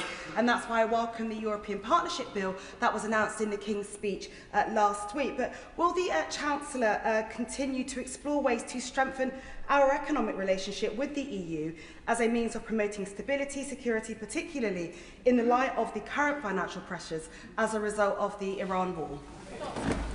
Well, the measures that I've set out in my statement today will absolutely help the hospitality sector and the entertainment sector in Battersea, whether it's zoos, cinemas or restaurants. But my honourable lady is also right to point to the economic benefits, both in terms of reducing inflation and boosting jobs and growth from a closer relationship with our nearest neighbours and trading partners in the EU. And that is why we are currently negotiating an ambitious agreement to reduce the costs of bringing in agricultural, food and farming products from the EU, but also increasing markets for British farmers in the EU, as well as a youth mobility scheme, Erasmus, and the energy trading and electricity trading across the European Union.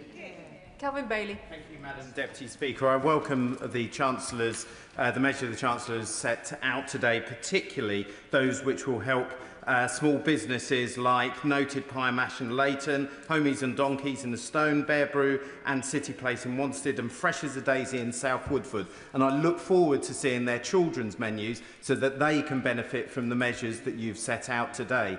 But what more? Can I ask the Chancellor what more she is doing to support hard-pressed families in Leighton and Wanstead, and in particular those families that also rent in the current cost of living crisis? I very much hope that families in Leighton and Wanstead, but also businesses in Leighton and Wanstead, can benefit from the changes that I set out today. I know that the cost of renting, especially in London, is very high, and the Renters' Right Act should give greater certainty and stability to renters, but also limit rent increases as well. In addition, families in Leighton and Wanstead will benefit from the 30-hour free childcare offer, the abolition of the two-child limit in universal credit, as well as free breakfast clubs being rolled out to primary schools. And from September this year, straight after the summer holidays, all children whose parents or carers are on universal credit will benefit from free school meals. Lillian Jones. Thank you very much, Madam Deputy Speaker. I'm proud this Government is backing British industry, from today's announcement on ceramics to British steel. But can I ask my right honourable friend if she would look at possible measures to support the UK wood and timber sector, who are facing challenges such as price volatility, rising costs, supply chain pressures and missed productive tree planting targets? I thank my honourable friend for that question. Today, the measures will help ceramics, and they will also help the chemicals sector. But other schemes, whether that is the supercharger, the British Industry Competitiveness Scheme, will benefit other sectors across the economy. And I'm sure that the relevant minister would be happy to meet with my honourable friend to discuss the issues around wood and timber specifically. Hannah Baxter. Madam Deputy Speaker, I declare an interest as someone who worked for Unison immediately coming to this place, and their contribution to my campaign is in my register of interests. I worked as a trade union official for over 20 years representing public sector workers. One issue that came up in pay negotiations year after year was mileage rates, particularly for frontline social care workers, because as the cost of living and fuel prices rose, those frozen mileage rates effectively imposed a stealth cut on workers already delivering vital public services. So on behalf of them and the thousands of frontline workers across Scotland, can I warmly welcome the Chancellor's decision and announcement today? And can the Chancellor confirm that she's spoken with her counterparts in the new Scottish Government to ensure that the levers of power that they have control over are similarly focused on cutting the cost of living for my constituents in Paisley and Renfrewshire South? Thank my honourable friend for that question. The increase in mileage rates for employed and self-employed workers will have a material effect on those who need to use their car for their work every day. And this is, of course, the first increase since 2011. Alongside the Employment Rights Act, this is giving greater rights, greater certainty and greater incomes to ordinary working people. And I would like to pay tribute to the trade union Unison for their lobbying and their work on this issue over many, many years. Peter Swallow. Thank you, Madam Deputy Speaker. When I speak to families in Bracknell Forest about the school holidays, they often tell me it can be bittersweet. The opportunity to make treasured memories and spend time with their children, balanced against having to juggle childcare and work, and of course the cost of living pressures that come from keeping their children entertained. So the measures that the Chancellor has announced today on VAT cuts for summer attractions will make a real difference. Can I simply take this opportunity to ask the Chancellor to encourage people across the country to make use of the fantastic leisure facilities in Bracknell Forest, including the Lookout Discovery Centre, South Hill Park and of course Playworld Soft Play, as they make advantage of this new scheme. I thank my honourable friend for that question, and I hope that families in Bracknell, whether they're enjoying a day out in Bracknell Forest or going on a summer holiday to one of the great seaside towns across our United Kingdom, will benefit from these changes. As well as entertainment, it will also make lunch or dinner out as a family a little bit cheaper as well. And when kids go back to school in September, if their parents or carers are on universal credit, whether they're in nursery, primary, secondary or FE, they will benefit from free school meals for parents that are on universal credit. Sean Woodcock. Thank you very much, Madam Deputy Speaker. I thank my honourable friend for her statement, and especially the measures to support farmers and hauliers. Banbury has a thriving logistics sector with brilliant businesses like TWE Haulage. I visited them last month and I know that they will really welcome the measures that she has announced. I would ask that she and her colleagues, however, continue to keep under review the particular pressures on the logistics sector and be open to any other further measures that may need to be forthcoming. I thank my honourable friend for that question. And of course, the best way to reduce cost pressures on families and businesses is to get the Strait of Hormuz reopened and those vessels carrying oil and gas flowing again. But, of course, in the meantime, I will keep under review the support that is necessary to support businesses and families in Banbury and across the country. Catherine West. Madam Deputy Speaker, and could I welcome the tone both of yesterday's announcements at the petrol pump and today in the House, fighting for working people every day. Thank you. Could I also ask whether ice skating is included in the measures, because Alexandra Palace has the most fantastic ice skating rink, and I do hope that they're included in the measures so that children visiting London, as well as London children, can enjoy ice skating slightly cheaper this summer and a lovely meal to boot. Thank you, my honourable friend, for that question. I will have to check ice skating. I like to pride myself on being on top of my brief, but I do not know whether ice skating is included or not. I did, however, know about the London Eye. Jonathan Brash. Thank you, Madam Deputy Speaker. Following a successful sale to the LB Group, chemicals firm Tioxide is planning to reopen its Greetham plant in Hartlepool. So the £350 million Critical Chemicals Resilience Fund is a real boost at exactly the right time for this Hartlepool employer. Can the Chancellor say a little bit more about how this fund will work to promote jobs and growth in Hartlepool?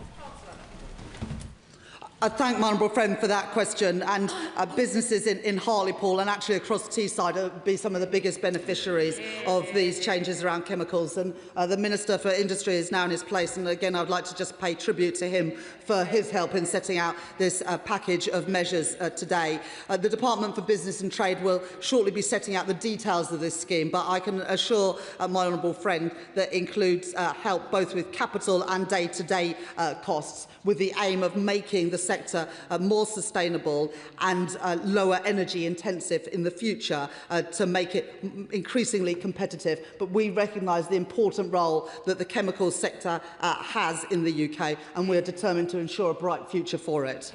Andy MacDonald. Thank you, Madam Deputy Speaker. And I too want to thank the Chancellor for his statement, but particularly the announcement of the £350 million Chemicals Resilience Fund. But as a consequence of the Iran war, energy prices of 16% and food prices of up to 7% are predicted by the Bank of England. So I very much welcome the Chancellor addressing the cost of living crisis, and in particular the steps to help families this summer, including bus fares for children, which we welcomed in Middlesbrough and Thornaby East. But on that point, no doubt we'll monitor and evaluate the dividends of that travel offer, and therefore will the Chancellor consider whether the long-term free travel initiatives elsewhere in Europe have translated positively in terms of economic engagement and growth and could be replicated here. And opposite the retail sector cries this week, could she advise further on what voluntary pricing arrangement might do for living standards on a core basket of supermarket goods, as was introduced in France in 2023? Thank you. I thank my honourable friend for that question, and absolutely businesses in the chemical sector in Middlesbrough will benefit from these changes. A lot of the focus in the package today was around food costs and transport costs, whether that is the cost of kids' meals in restaurants and cafes, the reduction in tariffs, and indeed the support for transport, whether you're travelling by car or indeed by bus, recognising that those essential costs are the ones that families fear most when they are increasing. And yes, of course, we will monitor the impact of this. We do, however, expect the range of measures that I've set out today to have a cost to the Exchequer, and that's why I've also set out today the foreign branch exemption changes to ensure that all businesses pay their fair share of tax. Just specifically on the supermarkets that my honourable friend mentioned, the Co-op last November announced on the back of my budget that they were cutting the costs of 1,000 products because of the changes to business rates that beneficially impacted them. And last week, the Co-op froze the price of more than 40 essential products and have committed to work to keep them down. I welcome those measures by the Co-op, and I hope that other supermarkets also heed the calls of their customers to keep prices down and to take advantage of what I've set out today to reduce their costs and pass them directly onto consumers. I am going to try and get all members in, but please can I encourage members to ask very short questions. There are 2 more statements and the main business to come this afternoon, and we're getting a little tight on time. Alex Baker. Thank you, Madam Deputy Speaker. I welcome this announcement from the Chancellor and the statement today, which will mean that it will be cheaper for families across my community to go to theme parks, farms and soft plays this summer, thanks to this Labour government, and I will see them there because my children have a long list of places they want to visit. On these days out, our families get to choose between eating out or taking a good old picnic. Can the Chancellor bring to life the decision she's made today, how that will ensure that we have families that can have full tummies as well as lots of fun and excitement this summer? I thank my honourable friend for that question. We are both helping to keep prices down in the supermarket, but also when families have a day out, reduce the costs of lunch at a cafe or restaurant. And having met my honourable friend's kids out on the campaign train in Aldershot, I think that a couple of days out not delivering leaflets would be very much in order. Phil Brickell. Thank you, Madam Deputy Speaker.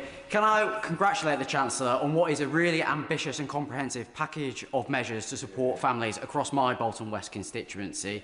And as a long-standing proponent of a fairer taxation system, can I thank her for the measures she has put forward in closing the tax loopholes that have been used by oil and gas firms to structure their affairs and avoid paying hundreds of millions of pounds into the Exchequer, which will now finance this package of proposals to support families. She mentioned a little bit about the CMA, the Competition and Markets Authority. Can the Chancellor say a little bit more about what engagement she envisages having over the coming months to make sure that we won't see profiteering going forwards? Thank my honourable friend for that question. Closing tax loopholes has been a feature of the first 2 budgets I've delivered as Chancellor, whether it is closing the loophole whereby private schools didn't pay VAT or business rates, increasing the energy profits levy, increasing the tax on private jets, and a range of other measures to ensure that those, especially with the broadest shoulders, pay their fair share of tax. In terms of the Competition and Markets Authority, they are already, at my behest, doing a review into heating oil to make sure that customers using heating oil are treated fairly, and we are introducing the Fairer Fuel Finder to ensure that customers can always get the best deal when filling up their car with petrol. Emma Lewell. Thank you very much, Madam Deputy Speaker. I thank my right honourable friend for the package of support she has announced today. She knows firsthand that hospitality is what my little town does best. My hospitality industry, fairground and constituents will be very happy today. But could I please ask her to clarify, as I'm not sure, if the 15% VAT cut applies to all restaurants, cafes, pubs, bars and hotels serving children's meals, and could she please keep under review extending this very welcome VAT cut to the hospitality industry as a whole?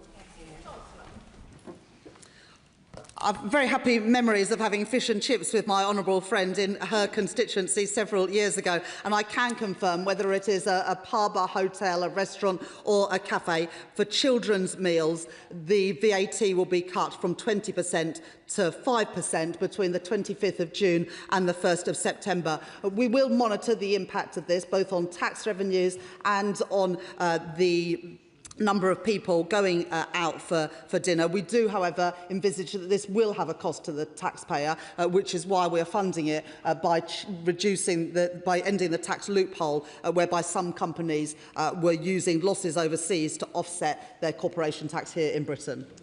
Emma Foodie. Thank you, Madam Deputy Speaker. Families across my constituency will be relieved to hear the measures today set out by my right honourable friend. Whether it is the freezing of fuel duty, free bus travel for young people this summer, or suspending the tariffs on essential food items, all action that will be greatly welcomed by families who were very worried about the impact the Iran war was going to have on household finances. But can the Chancellor set out how much she envisages these measures combined will save families in the North East, and that she will keep under review these measures, including on energy bills ahead of the winter? Thank my honourable friend for that question. I know that people in more rural areas, like some of her constituency are, will particularly benefit from things like the reduction in fuel duty and also the freeze in fuel duty and also the free bus fares for kids. We think the changes in fuel duty have already save people around £100 a year and expect the same sort of benefit thereafter. HGV drivers will benefit by up to £912 through those changes. Bus fares, the bus fare changes are unlimited free bus travel for 5 to 15-year-olds, and of course you add in the savings as well for days out and meals out. But most of these things, all of these things are unlimited. You can go on a bus as many times as you like. You can take your kids for a meal and benefit from that reduction in VAT as much as you like. We want people to have an enjoyable summer, worrying less about the costs and more about making happy memories. Chris Webb. Thank you, Madam Deputy Speaker. The plans outlined today by the Chancellor are going to be a massive boost for families in my constituency, but also the hospitality and tourism sector. I'm sure she'll agree with me that we have some of the best attractions in the world in Blackpool, including the best theme park in the United Kingdom, Blackpool Pleasure Beach, who today are launching their record-breaking 8.7 million new ride, Evictus. Since the Chancellor has made her statement, my phone has not stopped from businesses, theme parks and organisations across the town welcoming this news. So, from behalf of them and myself, can I invite the Chancellor to Blackpool this summer to see the positive difference these policies will be making in our town and see firsthand the potential that we have? I'm really excited about what is happening in Blackpool, and obviously leading up to the 100th anniversary of the Blackpool illuminations in 3 years' time. I very much look forward to my next trip at Blackpool. I don't say that I only eat fish and chips, but I also remember a very happy meal of fish and chips in his constituency during his by-election campaign. Serena Breckenridge. Deputy Speaker, parents, grandparents and carers will know that keeping children busy during the summer can feel like an expensive endurance event. Will the Chancellor assess the economic and social value of the Great British Summer Package of Savings, particularly its impact on opening up access to museums, cinemas, libraries, sports facilities, theatres, theme parks and attractions, building children's cultural capital and life experiences, whilst also supporting local economies in Wolverhampton, Willenhall and across the country? As I say, it's spoken like a proper former teacher there, expanding the cultural capital of our children. That's what my children want to do every weekend. But whether it is expanding their cultural capital or having fun at a theme park in Blackpool or in Alton Towers, I want children and families to be able to enjoy this summer. And also as a former teacher, my honourable friend will know that the summer holidays, whilst welcome relief for teachers and for children, often for parents, can be a time of worry. And I hope that these changes today will make the summer holidays a bit easier for all families. Claire Hazelgrove. Thank you, Madam Deputy Speaker. People across the Filton and Bradley Stoke constituency work hard, and being able to enjoy time together as a family this summer is important for everyone. I know the Chancellor's announcement today on summer savings for families, including on popular attractions and free bus travel for children, will be warmly welcomed at home. Could the Chancellor please set out how the decisions she has taken to stabilise the economy have made this possible for the government to fund?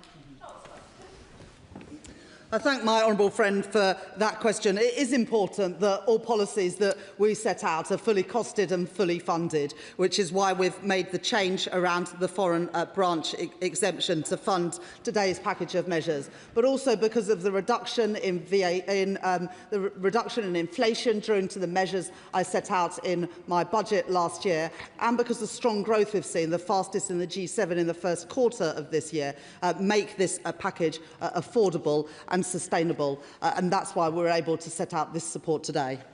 Lola McAvoy. Thank you, Madam Deputy Speaker. I wholeheartedly welcome the Chancellor's intervention in this cost of living that is increasingly putting struggles on working families in Darlington. This is a proper Labour intervention from a proper Labour Chancellor, and representation matters in this House. As I look around, I can see Stoke represented through the ceramics industries supported. I can see Redcar, Middlesbrough, Stockton represented and those industries supported. So not only is this Labour Chancellor intervened to make sure that families in my constituency can have a much better summer, but their jobs will be secure for much longer. So thank you. I thank my honourable friend for that question.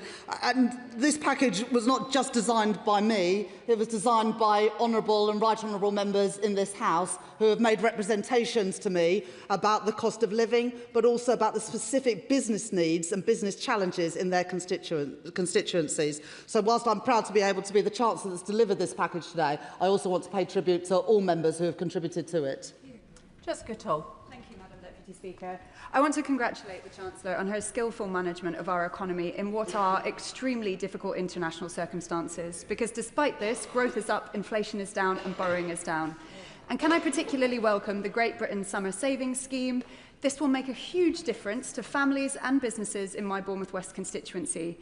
But families will continue to worry about their day-to-day bills, so can the Chancellor reassure my local constituents that the fuel duty freeze and the reduction in tariffs on foodstuff will be felt directly in their pockets?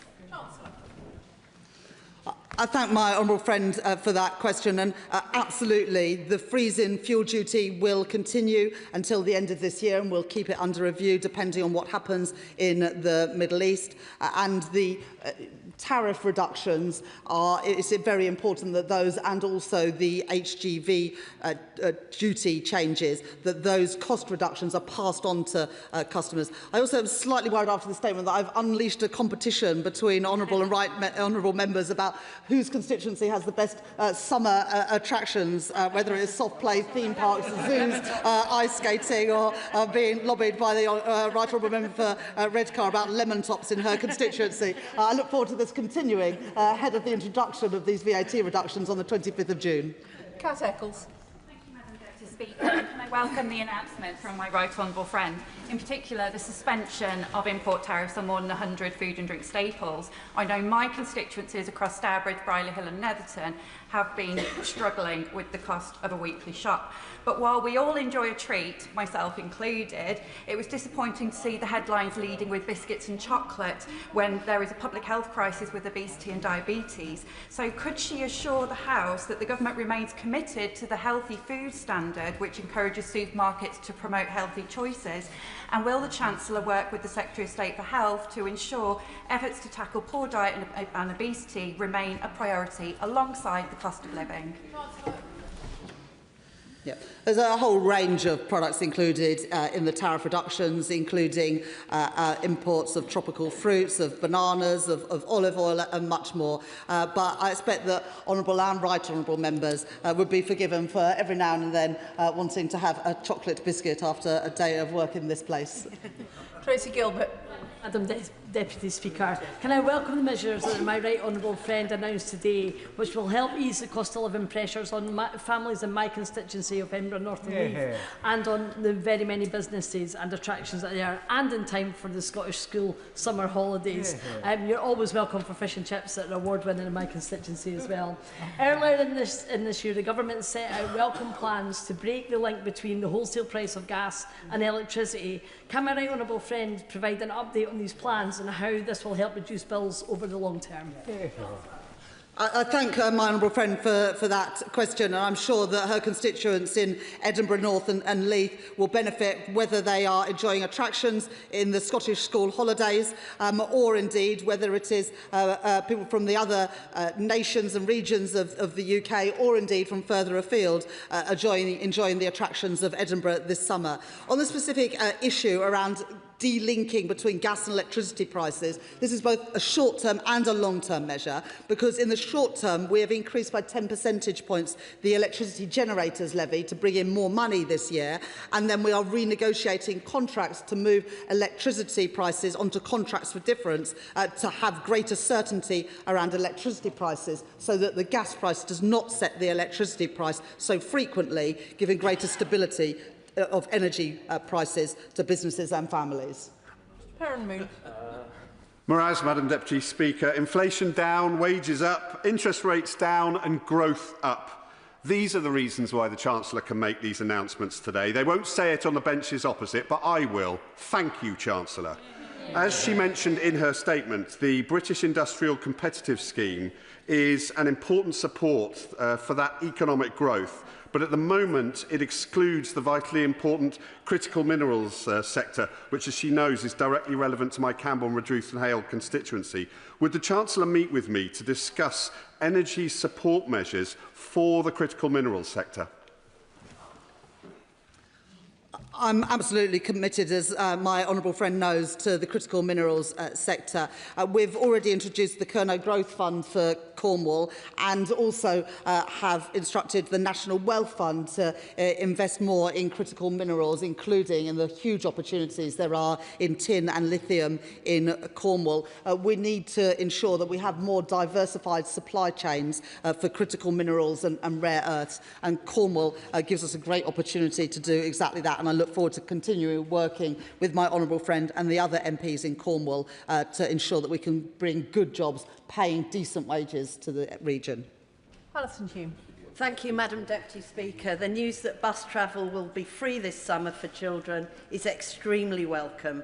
Does my right honourable friend agree that this is a golden opportunity for East Yorkshire buses and Transdev to boost summer capacity, ensuring that children from deprived communities in Scarborough are not squeezed off the buses by tourists travelling to the coast for a great British summer? I thank my honourable friend for that question, and I would absolutely encourage bus companies to use this as an opportunity to increase the services that they are able to offer this summer as they cater for more young people on their buses. And I'm sure that many honourable and right honourable members will have enjoyed days out at the aquarium in Scarborough and also dinner at the Magpie in Whitby, which they serve very good fish and chips. Andrew Cooper. Thank you, Madam Deputy Speaker. And of course, you will be aware that the best summer attraction is the Northwich Pina Colada Festival, which is enjoyed by boys and girls of all ages. But nevertheless, I thank the Chancellor for her statement. The relief she's providing to the chemical industry will be welcome to sector businesses in mid-Cheshire, whose expertise and innovation contribute significantly to both local employment and national resilience. I've previously spoken about the rising input costs and regulatory challenges these businesses face, and I look forward to hearing more about how she should consult with the industry on the fund's eligibility. Does she agree with me, though, that the forthcoming summit with the EU presents an opportunity to bear down on regulation further by seeking alignment and mutual recognition on UK and EU reach? I'm slightly worried that someone's going to do a point of order about what age you're allowed to enjoy the Pina Colada Festival. But yes, we absolutely will be consulting on chemicals and ceramics to make sure that we're giving the right support for businesses. But we don't want a long consultation to get in the way of actually getting the support for businesses. My honourable friend also makes an important point about our trading relationship with our nearest neighbours and trading partners. We're proud to be a government that have done trade deals with the Republic of Korea, with the United States, with India, and yesterday with the Gulf countries. But the biggest prize is a trade deal and improved trade relations with our nearest neighbours and trading partners with the EU. We'll make progress on that, I hope, in the next few months. Can I thank the Chancellor for her statement this afternoon? I will allow a few moments for the front bench to swap over, during which time I will be obliged to point out that it is in fact Peppa Pig World on the edge of my constituency, which is the finest attraction in the country.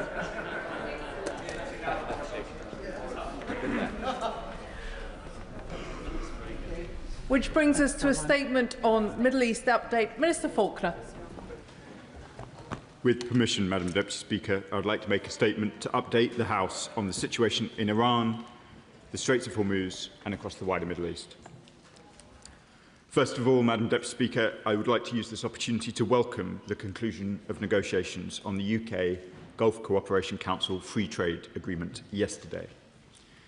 This is the first trade agreement that the GCC has reached with any G7 country. It is a major milestone for UK partnerships with the 6 countries of the GCC: Bahrain, Kuwait, Oman, Saudi Arabia, Qatar and the United Arab Emirates.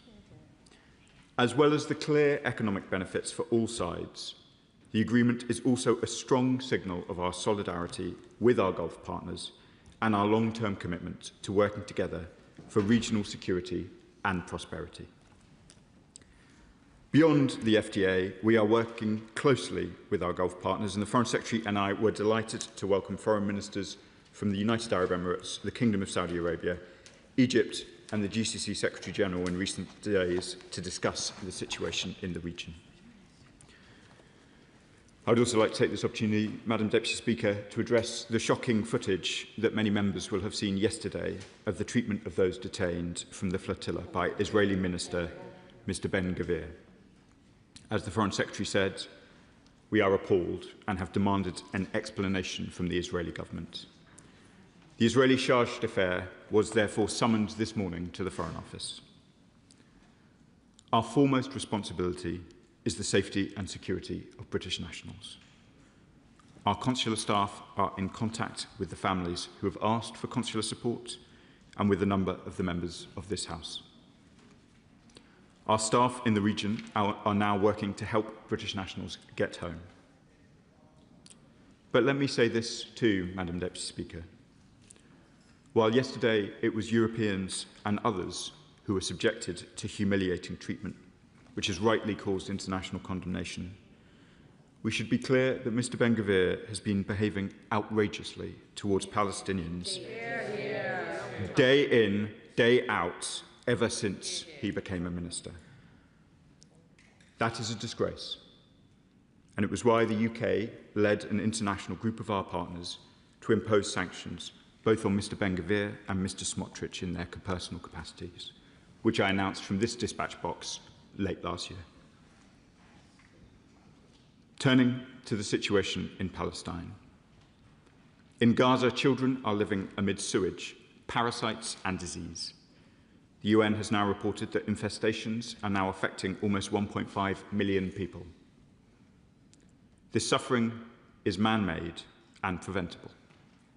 As the Foreign Secretary said yesterday, the continued humanitarian restrictions by Israeli authorities are indefensible and they must end. We support the 20-point plan, the hugely welcome release of hostages that it delivered. But the full promise of the 20-point plan has yet to be fully realised. For Gazans, conditions are still dire. The parties must do much more to end the suffering and allow families to rebuild. That also means Hamas must agree to disarm and decommission their weapons, and the IDF must withdraw from Gaza. In Brussels, at the Ad Hoc Liaison Committee ministerial meeting, which was intended to get more aid into Gaza, I spoke with the Palestinian Authority Prime Minister Mustafa and Dr. Ali Sheikh, the head of the National Committee for the Administration of Gaza. I was clear on British support for both of them in their urgent work. We continue to work with partners to meet immediate humanitarian needs and advance long-term peace and security for Israelis and Palestinians through a two-state solution. That is why this government took the step that it did to recognise the State of Palestine. But in the West Bank, the House will know that settler violence and settlement expansion continues to drive Palestinians from their homes, including over the recess period. The Netanyahu government is imposing a stranglehold on the Palestinian Authority and the Palestinian economy. Madam Deputy Speaker, yesterday I made a virtual visit to a school in Hebron. My conversations with teachers and pupils there brought into sharp focus the daily challenges facing children, teachers and families across Palestine. Movement restrictions, violence and disruption are barriers to education that no child should have to face. We have introduced sanctions and taken measures in response to the Israeli government's actions. I have been clear that we are prepared to take further action and will not hesitate to do so. Turning to Lebanon, we welcome the cessation of hostilities agreed by the governments of Lebanon and Israel. We call on all parties to comply with it fully. We have a unique opportunity through direct dialogue between Israel and Lebanon to bring lasting peace to both countries, including withdrawal of Israeli forces from southern Lebanon in line with UN Security Council Resolution 1701. I condemn the strikes by Lebanese Hezbollah on communities in northern Israel, which must stop. I saw myself in Lebanon the impact that UK aid is having to support those displaced and those experiencing the consequences of violence. I made a further announcement of £20.5 million during that visit. That now makes us one of Lebanon's largest humanitarian donors. Our Prime Minister has himself set out to President Aoun of Lebanon our support for his government, and I remain in regular touch with my counterparts. I would like to turn now, Madam Deputy Speaker, to Iran and the Straits of Hormuz. On the 17th of April, the Prime Minister, alongside President Macron, convened 51 countries for an international summit on reopening the Straits. We came together as an international community to support freedom of navigation and to protect global economic stability and energy security. But since then, the Straits have remained closed and Iran has introduced new structures to exert control. That denies vessels the right of transit passage, a breach of international law. The disruption that this has caused to global energy security, supply chains, and economic and financial stability must end.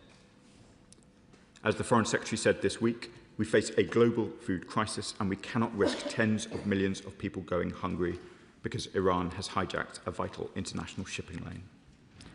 It is crucial that international law is respected and that the Strait is reopened without the imposition of tolls or permissions by Iran so that transit can return to pre-war levels.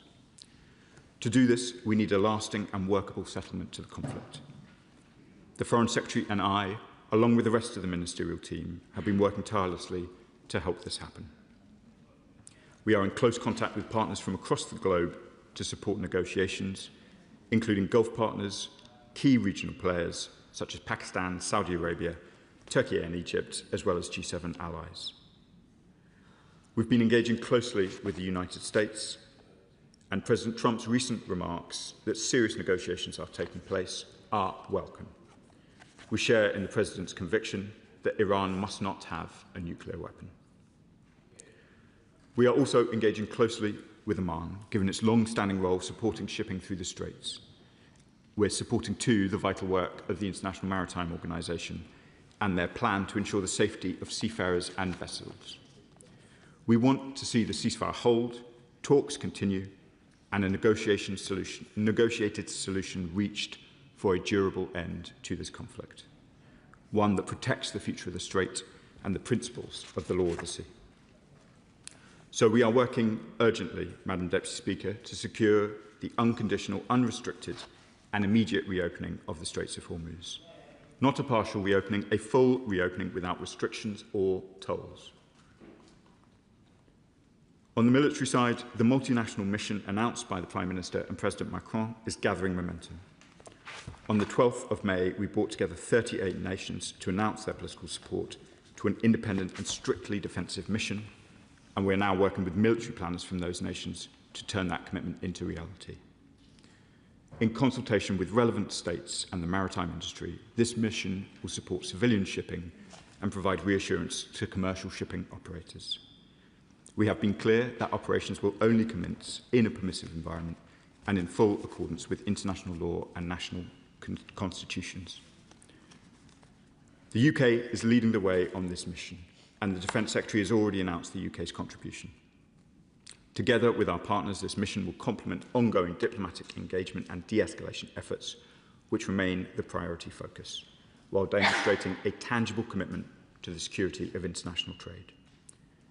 Madam Deputy Speaker, this government will do all it can to support regional stability in the Middle East and an enduring end to the current crisis, including through further concerted international effort in the coming days and weeks. And I commend the statement to the House. I call the Shadow Foreign Secretary. Thank you, Madam Deputy Speaker. The conflicts and crisis in the Middle East continue to be felt in Britain and overseas, and the government must use all its diplomatic leverage and economic might to pursue a path of peace and stability in the region, which protects the interests of Britain and our allies and our partners. In response to the Minister's remarks about the situation in Israel, we expect full diplomatic and consular access to be made available to British nationals. But the Minister knows that progressing peace, the peace plan in Gaza, requires productive engagement from the British government and not just talk. The government has no role in the Board of Peace, so can I ask the Minister, what is the government doing to bring to the table support for the reconstruction for civilians, the removal of Hamas, the terrorist infrastructure that we know about, and, of course, essentially, the removal of Hamas from power? Can the Minister tell the House when he or the Foreign Secretary last engaged with the leadership team of COGAT and the CMCC on aid entering Gaza for those innocent civilians? Can he confirm to the House the quantum of aid that is going to Gaza through these routes? He himself has said the situation is desperate and we all need to see more aid going through. He must recognise that having a functioning relationship with the government of Israel is key to advancing these important humanitarian and peace priorities. And can he also tell the House what action he is taking to support the disarmament of Hezbollah, the terrorist proxy of the Iranian regime? Now, he's touched on the situation between Israel and Lebanon, and of course that can only be sustained with the right outcomes when the threats posed by Hezbollah are dealt with. So what is his assessment of the situation between Israel and Lebanon? On Iran, we all want the ceasefire to lead to the right outcome when it comes to ending the conflict between Iran and the regional issue that we are all faced with. It is vital that this war ends in such a way that it works for British national interests, but also for Western interests, and for our security allies and our friends in the Middle East who are on the front line day in, day out, including the UAE, which has come under fire again in recent weeks and days. Can the Minister tell the House what involvement the government has had in any discussions and negotiations? Does he agree that the despotic, murderous Iranian regime must de-escalate and act in a constructive way going forward? On these benches, of course, we don't have intelligence on Iran's exact nuclear program, its capabilities, and what it is doing internally in its own country. But clearly, whatever remains of the existing program must be dismantled. The enriched uranium they currently have must be removed, and lessons must be learned from where Iran exploited the 2015 agreement. So can the Minister confirm that that is the position of the government? Clarity from the government on this totemic issue is really important. And what is the government's position on Iran's ballistic and military capability? Madam Deputy Speaker, the government has talked a great deal about its position on the Straits of Hormuz, but yet we've not seen any change in the situation or, to this day, practical measures from the United Kingdom.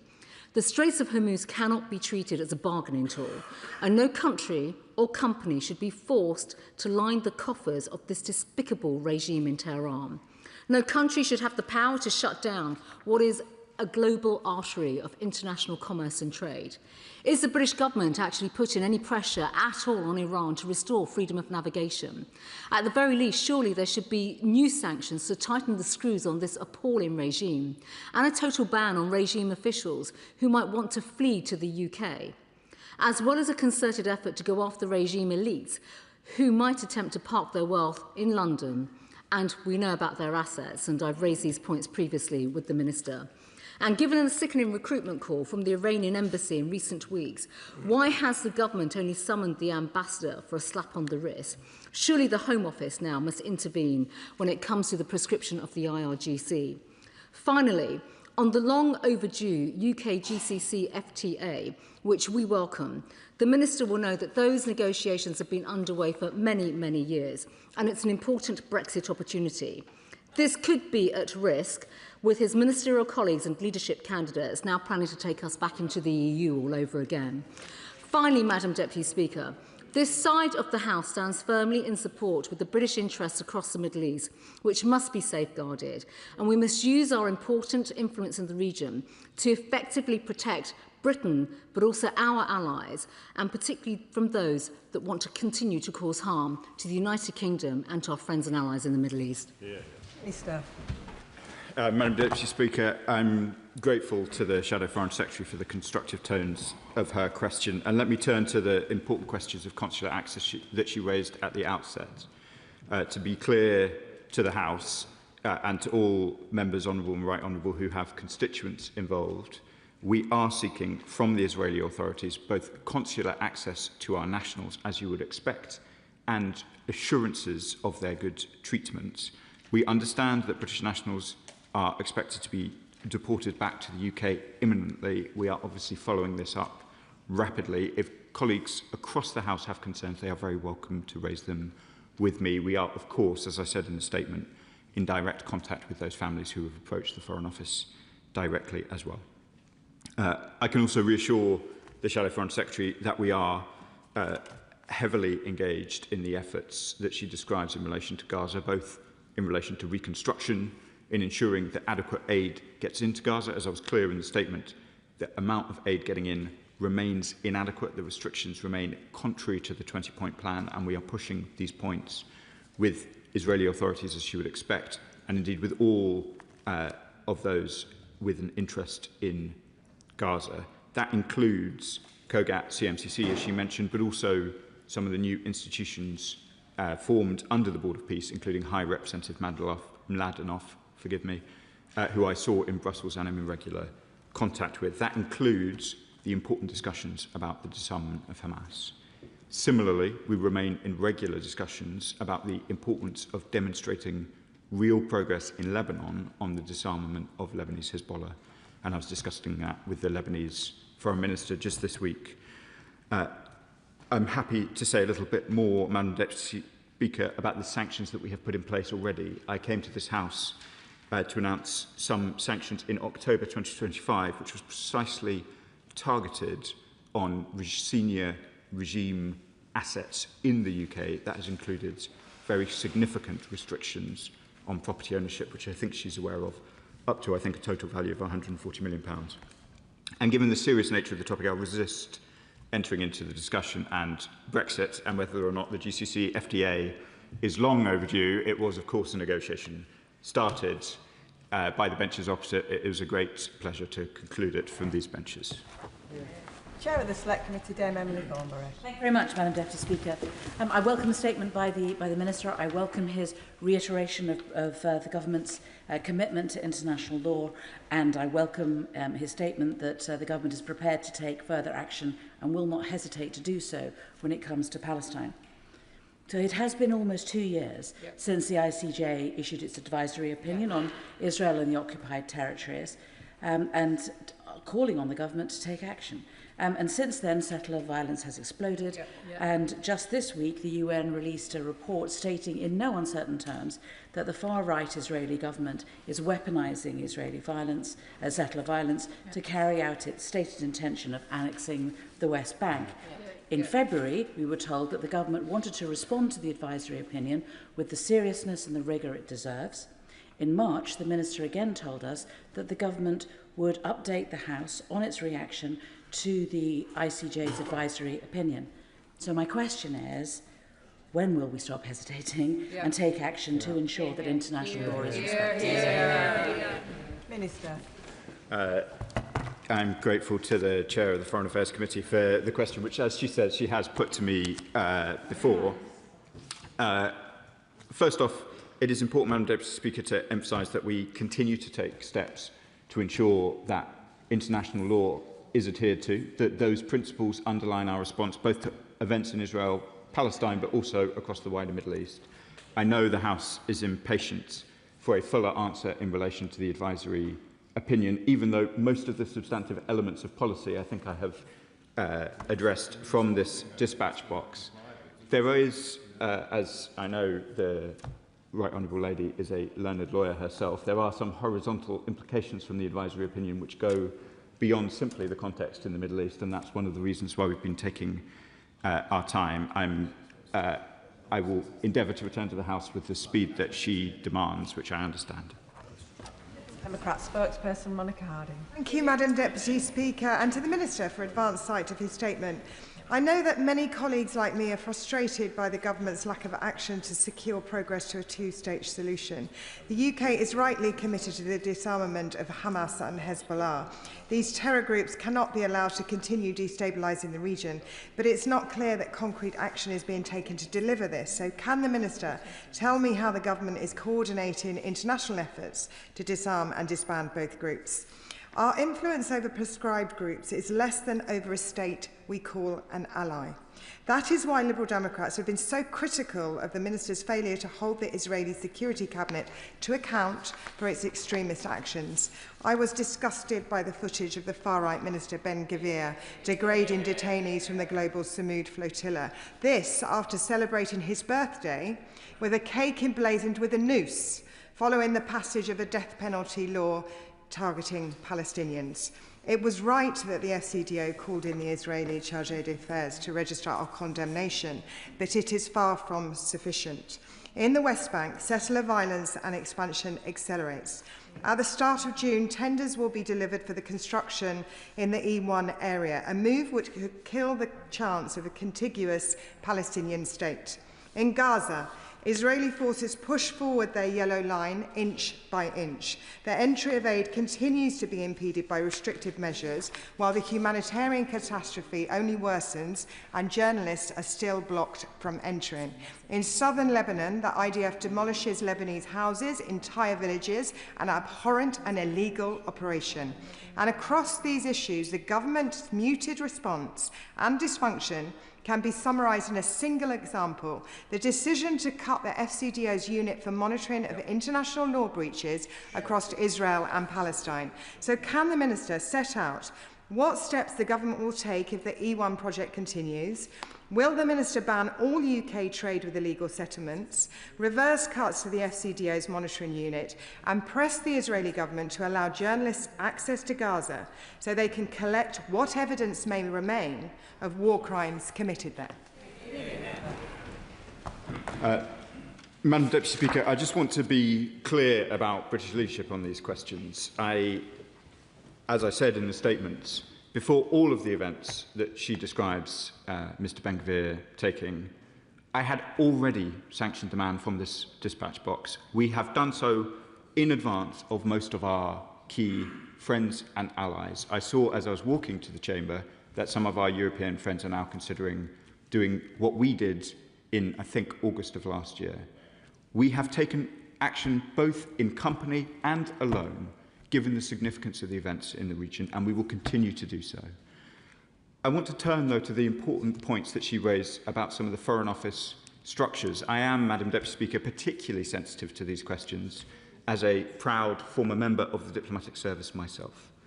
It is important to set out that the world is changing very rapidly, and Foreign Office structures need to change too.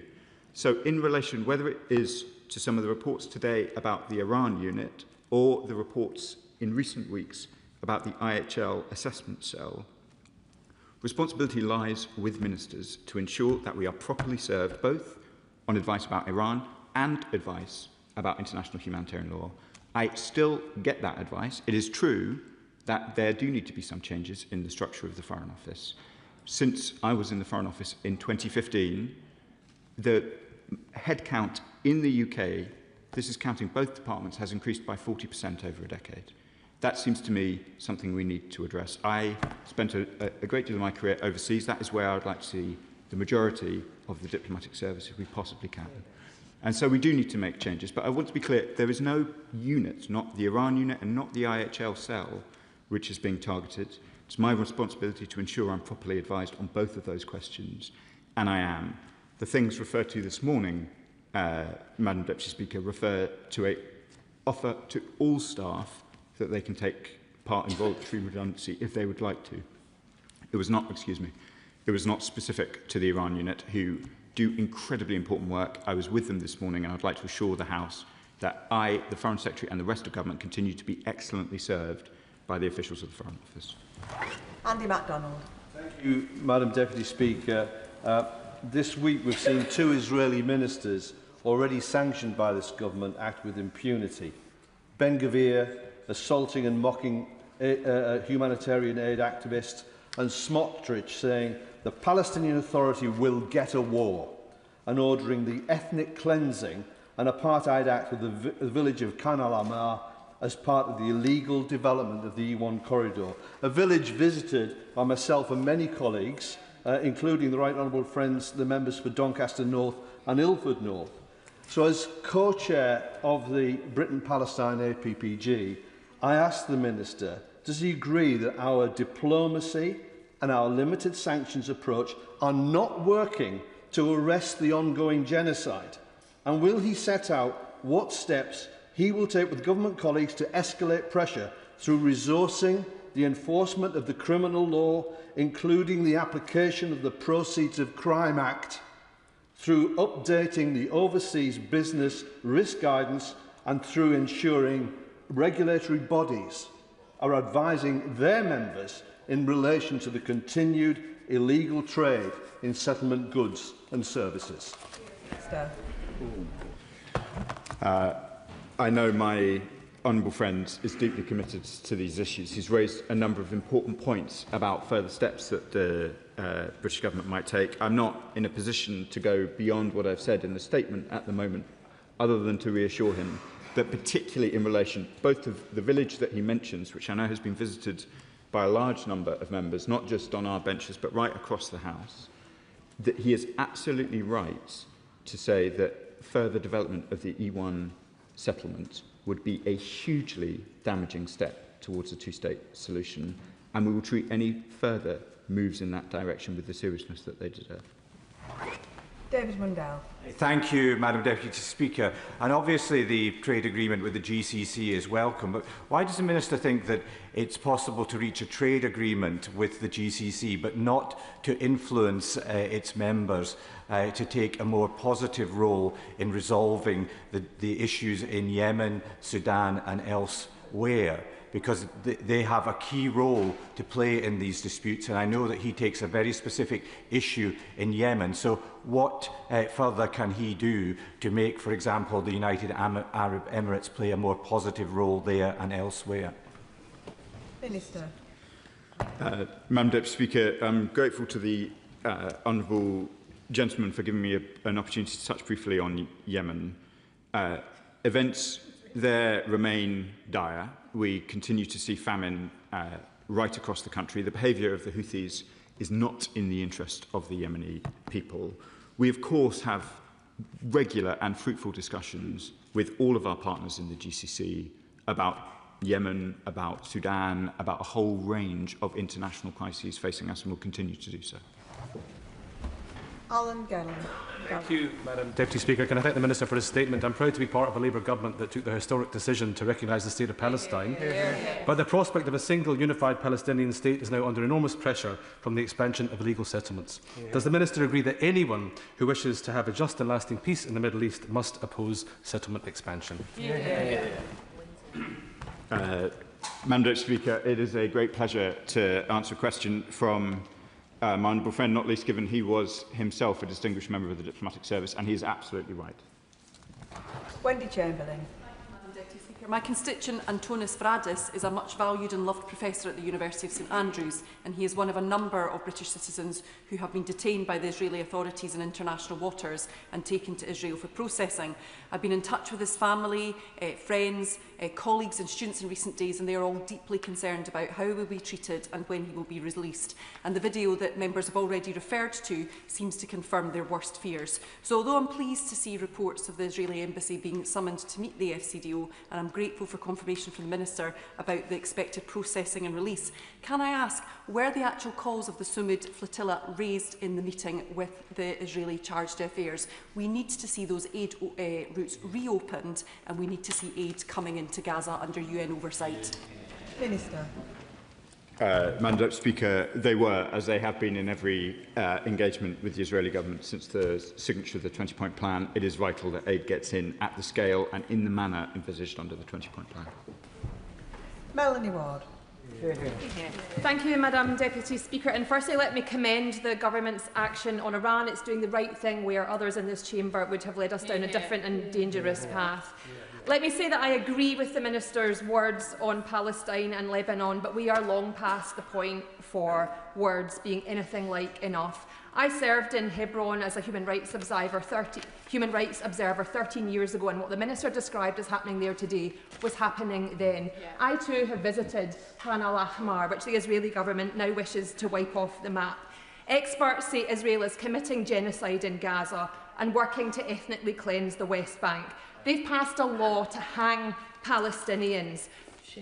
The Minister is my good and honourable friend, and he says the government is not hesitating to act on this issue, but that is not true.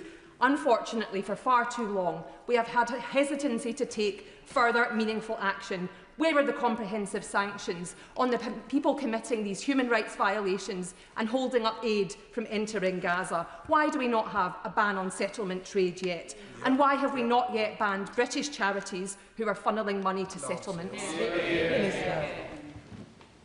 I want to pay tribute to my honourable friend who's long been committed to these issues, both in this House and before, and is, I think, probably the only member of this House who has been to Gaza since the conflict began.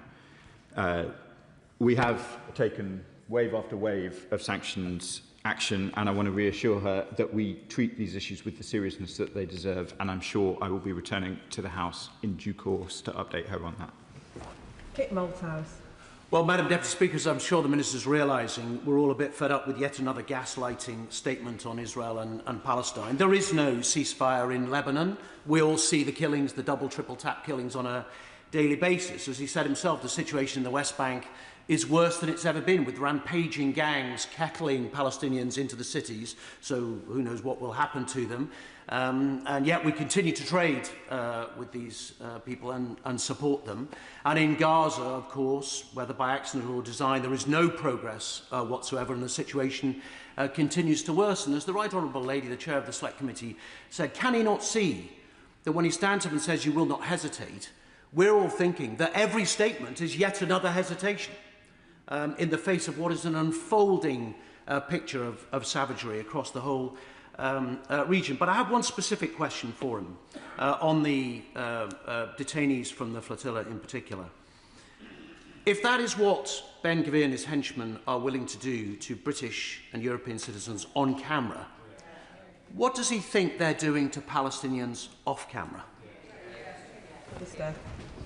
Madam Deputy Speaker, I made that very point in my statement. Of course, we can expect that what Mr Ben Gvir does on camera to Europeans and others is just a fraction of what is being done behind closed doors. That was why I made that exact comparison in my statement, and it is why we sanctioned him well before many of our friends and partners have done so. Catherine West. Thank you very much, Madam Deputy Speaker.